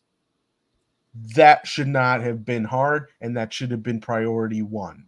I'm literally like feeling a tremor in my chest right now. All right. I can't get riled up. Jerry, drink some water. Yeah, I will. It's ridiculous. You know, to kind of like, you know, on an amusing level, remember when we wanted to participate as Chicago Corner in the city's karaoke competition. We went to the karaoke location over in Uptown to sign up. They said, we knew nothing about this. We thought it was a joke. The city just called us and said, we got to like figure out if we're going to agree to do this like last minute. And we don't know where the links are. The city is they're in over their heads with everything. I mean, they can't even fucking manage how to sign people up for a fucking karaoke competition citywide that they promote, let alone help migrants who are in park houses across the city that they don't want to collect the supplies to like distribute in person. Amazon's got to get a cut. The city's got to get a cut with that referral link. That's what it comes down to. Did Chicago ever get a city manager, Jerry? Do you remember? I don't. Are we still waiting on somebody to appoint one? I didn't know that there was a. Oh, you mean that would be the mayor, isn't it? No, City no. manager? The mayor actually is supposed to appoint a city manager to make Oh, I didn't sure know that that. stuff gets done. I think I recall there was Joe Ferguson, I think was his name. Oh, the was talking inspector, about the that. city. Yeah, Ferguson was the city inspector general. Yeah, but he was talking about how one of the biggest problems with the city of Chicago is they don't have a city manager. It's a separate position from the mayor. Works for the mayor. Basically, it's like it's the Elvis version of TCB, taking care of business, right? So when you are a politician like a mayor and you don't have somebody who's actually trying to take care of getting things done, all you do all day is just play politics. You play defense, you do little platitude things, you try to set up committees, you put pressure on aldermen, but you don't have a city manager, you're not getting shit done. And this is what we don't. So we don't have a city manager. We don't have a city manager yet. I didn't know that. I did not know that. To my knowledge, we don't. Someone can. Okay. I'm sure if Kathy would know if we actually. Kathy, can you check on that real quick for us, dear? Because every time I search, I'm like, I don't see anything. It doesn't tell me who our city manager. I don't think she's appointed anyone. I'm looking right now. But that's not, and I'm not saying that's that's not uncommon though. See, Rom didn't have one either, and I don't think. I'm not sure if Daley had one either, but we'll have to look into that. But there's supposed to be one. I'm looking it up right now on Google, and it just spit back another search screen. So, yeah. So Chicago city manager. So, I mean, unless they're just basically saying that, well, the aldermen have to manage their own wards, and the city council can just direct them on what things that they're going to do. But at that, when you have that, you don't have somebody kind of wrangling, basically herding cats. You're counting on the mayor to do that. I'm not seeing anything come up. Lightfoot's not going to do that. I'm not seeing anything come up with Chicago city manager at all. Nothing. And anyway, at any rate, I didn't mean to derail the conversation. No, you didn't. It's actually, I didn't know that. That's interesting to know. If there is supposed to be a city manager, I wasn't aware of it. And if it's one thing. It was one thing that stood out to me when I was watching an interview with Joe Ferguson as he was leaving his position. He was talking about that, and he said that they don't have one, and the city would run so much better if it did. And I don't know. Maybe Lightfoot's aware that they're supposed to have one and has chosen not to, or doesn't care enough to really do it. Or I'd imagine it's the latter. Or is so thin-skinned that she wouldn't want anybody else trying to do what she's actually supposed to be doing. You mean take ideas from other people and steal them as her own when she does make the time to implement any kind of she does that. Well, she does that, but she doesn't follow through with the ideas. She needs a city manager to actually get this stuff done. Otherwise, what we get is what we're currently experiencing: the wheeling and dealing, the little handshakes at Lollapalooza to make sure that she gets her NASCAR race, and that kind of stuff. torches and go!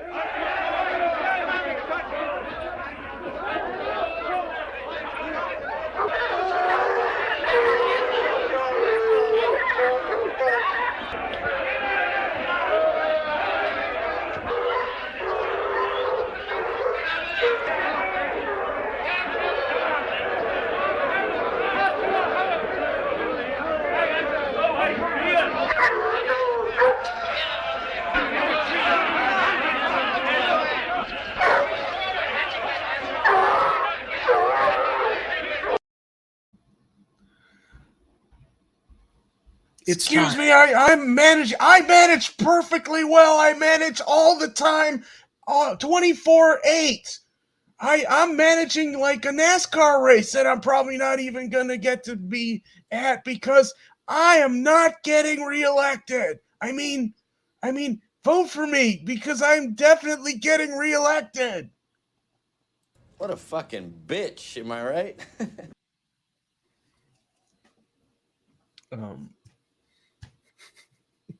I don't know what more we can do. I don't either. All we can try to do, Ed, is end the show on some kind of a positive note before I stroke out, right? All right. All right. So it's the day after Thanksgiving. Yeah. And supposedly it's the most wonderful time of the year. We hope. Ah, yes. All right, so the CTA holiday train. I'm wondering if it's gonna start pulling the ghost train schedule. No, because this is a big PR thing for the CTA, and actually, it's a nice effort that they make to provide some holiday spirit and cheer throughout the city. Yeah, as it's reported pretty by cool to see. Yeah, NBC5, the CTA holiday train bus now running in Chicago. Here's the 2022 schedule. It's linked in our show notes below. The decked out holiday CTA train fleet has started rolling through Chicago neighborhoods. Let's look at some video. I don't know if the audio is going to run, but you tell me. I don't know if it has audio. Well, I don't hear any, but we don't. Yeah, I'm need not hearing audio any to on my see the end either. ghost train. I mean the holiday train. Yeah, you don't necessarily need audio to go along with it, although it's buffering. There we go. That's pretty cool. That is cool. And I think that they've got Santa sleigh in there. That's a lovely, there's all the people on the platform, the families, the kids, because we have to focus on the holidays being for the kids with everything else fucked up in this world. Let's not depress kids over it. Let's try to provide some ray of hope and light in the future. Anyway, there's the CTA holiday train. Chicagoans can now board one of the city's most iconic classic wintertime traditions, the CTA's holiday train and bus. The all-state CTA holiday fleet begins its voyage for the 2022 season Friday with plans to chug across the city while glistening with numerous lights and LED signs. Santa and his reindeer are expected to keep commuters company for the ride, too. All 8 rail lines and 16 of the CTA's bus routes will be served by the celebratory fleet. Here's a look at when and where the CTA holiday train and bus will run this holiday season. November 25th through the 29th on the Green Line. November 30th through December 3rd on the Orange and Brown lines. December 6th, it will be on the Red Line. December 7th, the Purple Line. December 8th, back to the Red Line. December 9th, back to the Purple Line. December 10th, the Red Line. December 13th through the 14th, the Pink Line. December 15th through the 17th, the Blue Line, winding up its annual tour, December 19th on the Yellow Line. Normal CTA fares apply. The CTA isn't the only festive train rolling through the city. Metro will carry out its holiday rides on its electric line for 3 Saturdays this season, December 3rd, 10th, and 17th. Both Santa Claus and Mrs. Claus will accompany riders to downtown Chicago, where they'll encounter a winter wonderland at Millennium Station, according to the transit agency. Here's a look at when and where the Metro holiday train will run this holiday season. Again, linked down in the show notes. So, and Jerry, don't forget that every third ghost train that we have in December will be a leprechaun train.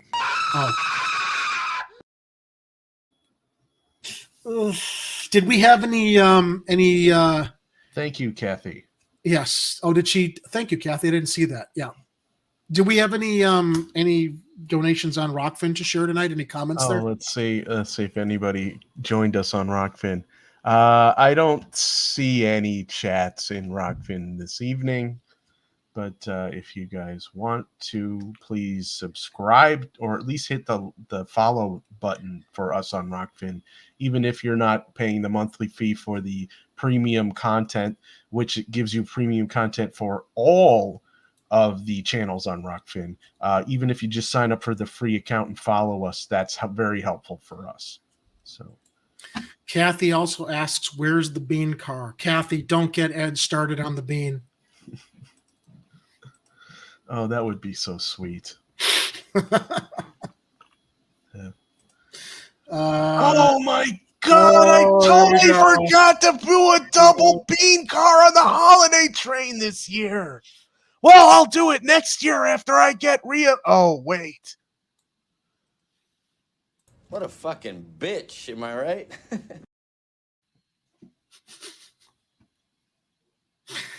All right, Ed. That brings us to the end of another Friday Night Chicago Corner. I see you have something queued up that you want to share with our audience before we wish everybody a safe post-holiday Thanksgiving weekend. Oh, sure. Yeah, it's just my chili recipe. So head over to edheller.com and hit the Ye Old Recipes button. I call it Ye Old Recipes page because it really is. I just basically reformatted it for WordPress, but it's how I originally set up my recipes page way back when, and then I updated it so you can actually click on the links here. So like here, I got my Chicago chili recipe. Check this out. I call it Ed's Best Chicago Cocoa Chili, and it's a recipe I developed. It's kind of like Cincinnati, but not really. It's got a little bit of cocoa in there just for some interesting flavors. And you guys don't have to use ground animals. You can use veggie crumbles, and it's still pretty tasty. So, yeah, my world famous cocoa chili. And it's got a printable recipe, so it's pretty sweet. And the recipe page also has a link to my other pizza page, which you may be familiar with. To teach yourself how to make Chicago-style pizza at home, go to realdeepdish.com. I got a barbecue rub recipe, which was based on the cocoa chili spices, but I made a version for barbecue ribs. Comes out pretty nice, too. Oh, and I got a pumpkin soup recipe that's pretty out of this world. It's got lots of garlic in it. You can serve it in different ways. You know, like I like to crumble bacon on top because I'm a fan of bacon. I think we need to crowdfund a restaurant for Ed, and it'll be called Heller's Kitchen. Yeah, well, or something like that. Yeah. It's like Thank you, Ilhanar, and please take care of yourself too during this tough time. We're thinking of you as well as all of our viewers and supporters who join us every Friday, who are such an important part of our program. Okay, yeah, I got a little rant in there. The page was called Recipes and Rants, so I got a little rant on how to make coffee. I got my chocolate death pie recipe in there. That's always a good one. I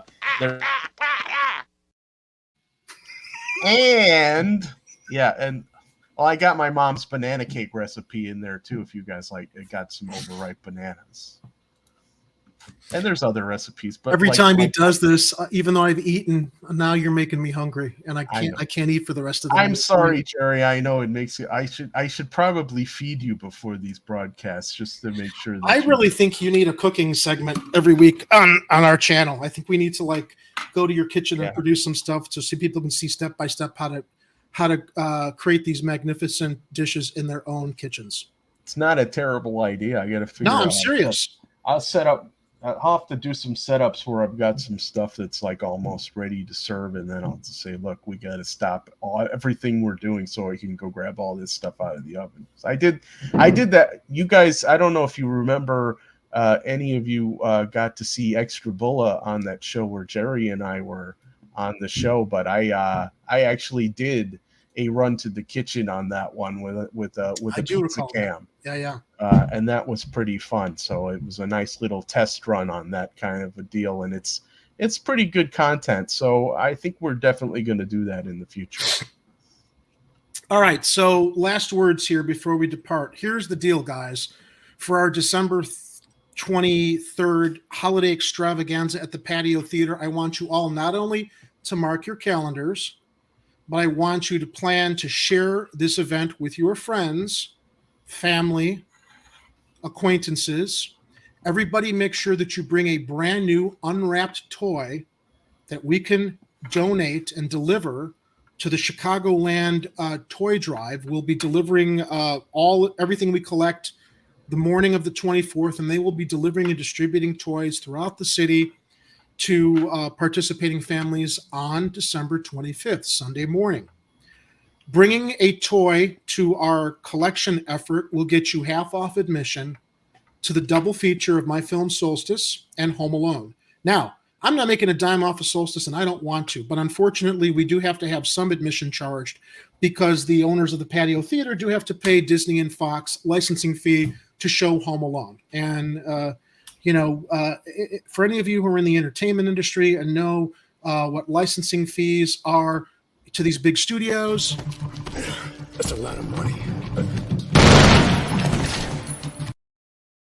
But we have made arrangements to be able to give you a half off admission if you bring a toy, because my whole intention of having my film show on a double bill with Home Alone is that I can maximize exploiting my movie and collecting gifts for kids across the city, as well as we're also waiting on partnering with a canned food charitable organization that we're hopefully going to finalize. So it'll be it's definitely going to be bring new unwrapped gifts for kids. It may also be bring canned or dry good foods that we can also donate. So we might have multiple fronts as far as what we're collecting. But we want a huge turnout there. The Patio is a beautiful theater. We will be live streaming Chicago Corner at 5:30 from the Patio Theater lobby, where we will be greeting everybody who's attending and dropping off toys, food, what have you, before the show that starts at 7 o'clock. Our very own Kit Cabello will be the master of ceremonies in the auditorium, and we really hope to have a good turnout so we can squeeze whatever life there is in my 30-year-old movie to do some good across the city with collecting toys and food for families in need. So please, as we go into this next month and start promoting this, we're also hoping this helps put eyes on us, Chicago Corner, builds our audience so they can see, we're not just talking the talk, we're trying to walk the walk in giving back to the community and making some little difference, especially at the holidays. Got it, everybody? Did you mark your calendars? Do you have your marching orders?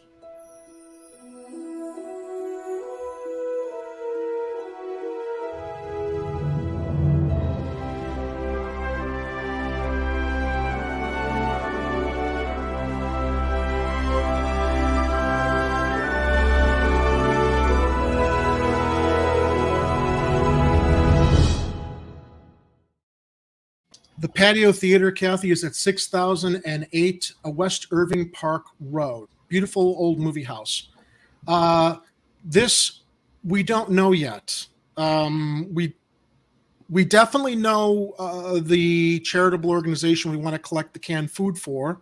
We're just waiting to get their okay to cross-promote in their name. I don't know how we can make sure that any donations that we collect for immigrants, Kathy, are going to get where it's supposed to get, because we don't know where there are any drop-off points. That's why I reported earlier. I reached out to the city to find out where can we potentially collect things for migrants to the city of Chicago, and I don't know where to deliver that stuff. If you know, Kathy, let us know, and we can definitely integrate that into our collection efforts. But in the meantime, we need a big turnout to make sure that this works the way we want it to. So share it with your friends, share it with your family, share it with your acquaintances, spread the word. Big holiday community get together at the Patio Theater, December 23rd, the night before Christmas, where you will get to enjoy two Chicago-based Christmas Eve movies and enjoy the spirit of fellowship with other Chicagoans after the craziness of the pandemic, and know that you're all doing something for a good cause in donating toys and canned food and whatever else we manage to coordinate collecting for people across the city. Do we have a donation site yet? No. Not yet. We just started finalizing stuff this week, but in the next week, We know the date, we know the time, we know that we're in partnership with the Chicagoland Toy Drive. More details will emerge this next week, at which point hopefully we'll have everything finalized to also share a media release with news stations across the city, newspapers. This is not just our little audience here on Chicago Corner. We want to come out to this. And it is a little audience. But the point is to grow our audience by letting people know Chicago Corner is sponsoring and putting this thing together so we can hopefully grow our audience and have more influence across the city of Chicago. And it'll be nice to be out at a classic theater built in 1927. I mean, and they've restored the thing, right? So it's going to be a really nice experience if you've never been to that theater.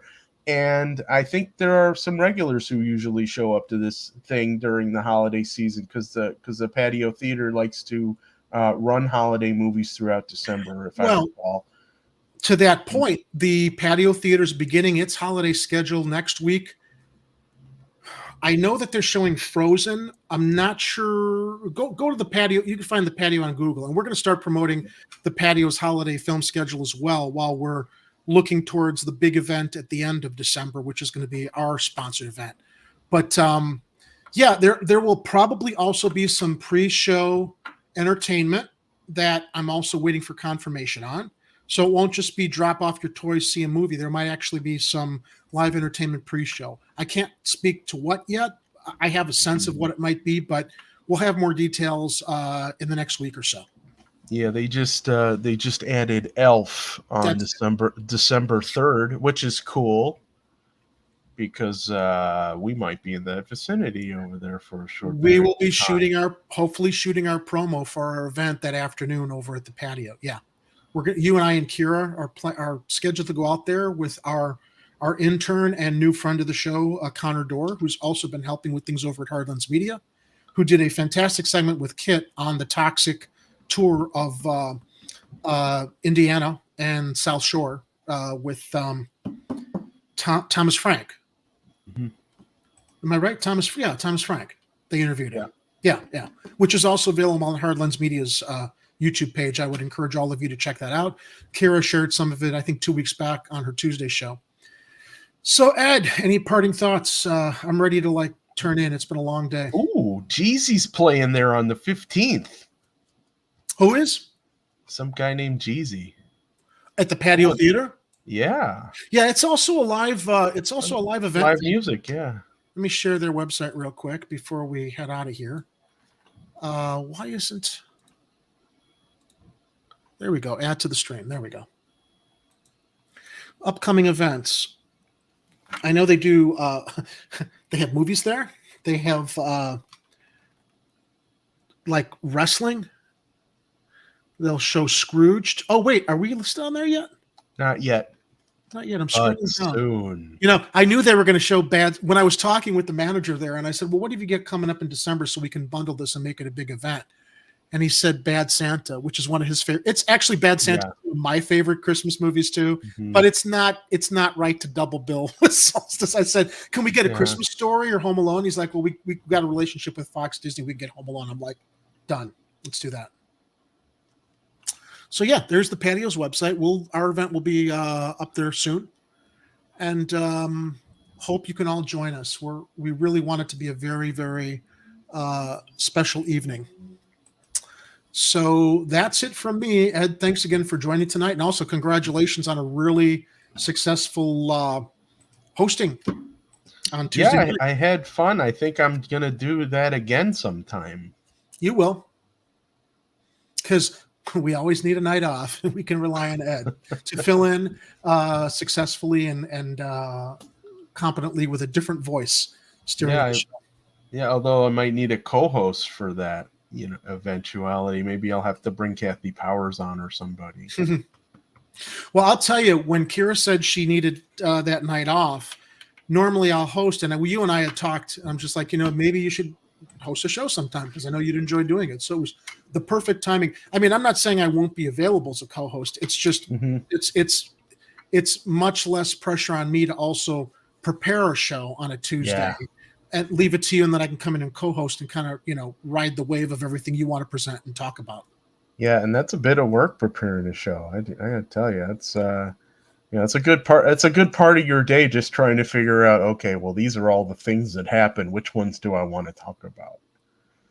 And then even then, I didn't even talk about everything I wanted to talk about on Tuesday. But I guess that's how it goes. It's like you get into one of those conversations about one of the stories, and they go a little longer than you thought. But it still ends up being a really good show. We almost forgot to wish everyone happy Thanksgiving. We were doing our sign off, Yes. and I'm like in the private chat, Ed, no, wait, we got to come back and wish everyone happy Thanksgiving because it was 2 days before yesterday. So anyway, Ed, thanks again for joining me tonight. And to everybody else who joined us tonight, I want to thank you for supporting us and contributing to the live chat on everything we talk about, analyze, and comment on here. Please, as we go into the weekend, as always, stay safe, watch out for each other, be vigilant, take care of yourselves, and remember, if it's happening on the streets, you will hear about it here on Chicago Corner. See you next Tuesday when Kira will return to host. I'll be back next Friday. Look forward to seeing you all and sharing more stories from across our 50 wards of Chicago. Stay safe, everyone. Get out. And don't come back until you've redeemed yourselves.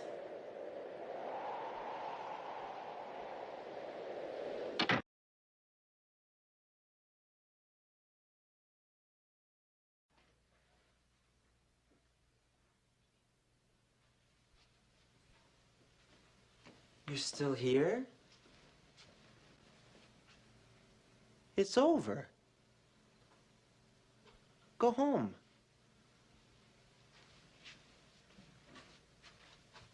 Go.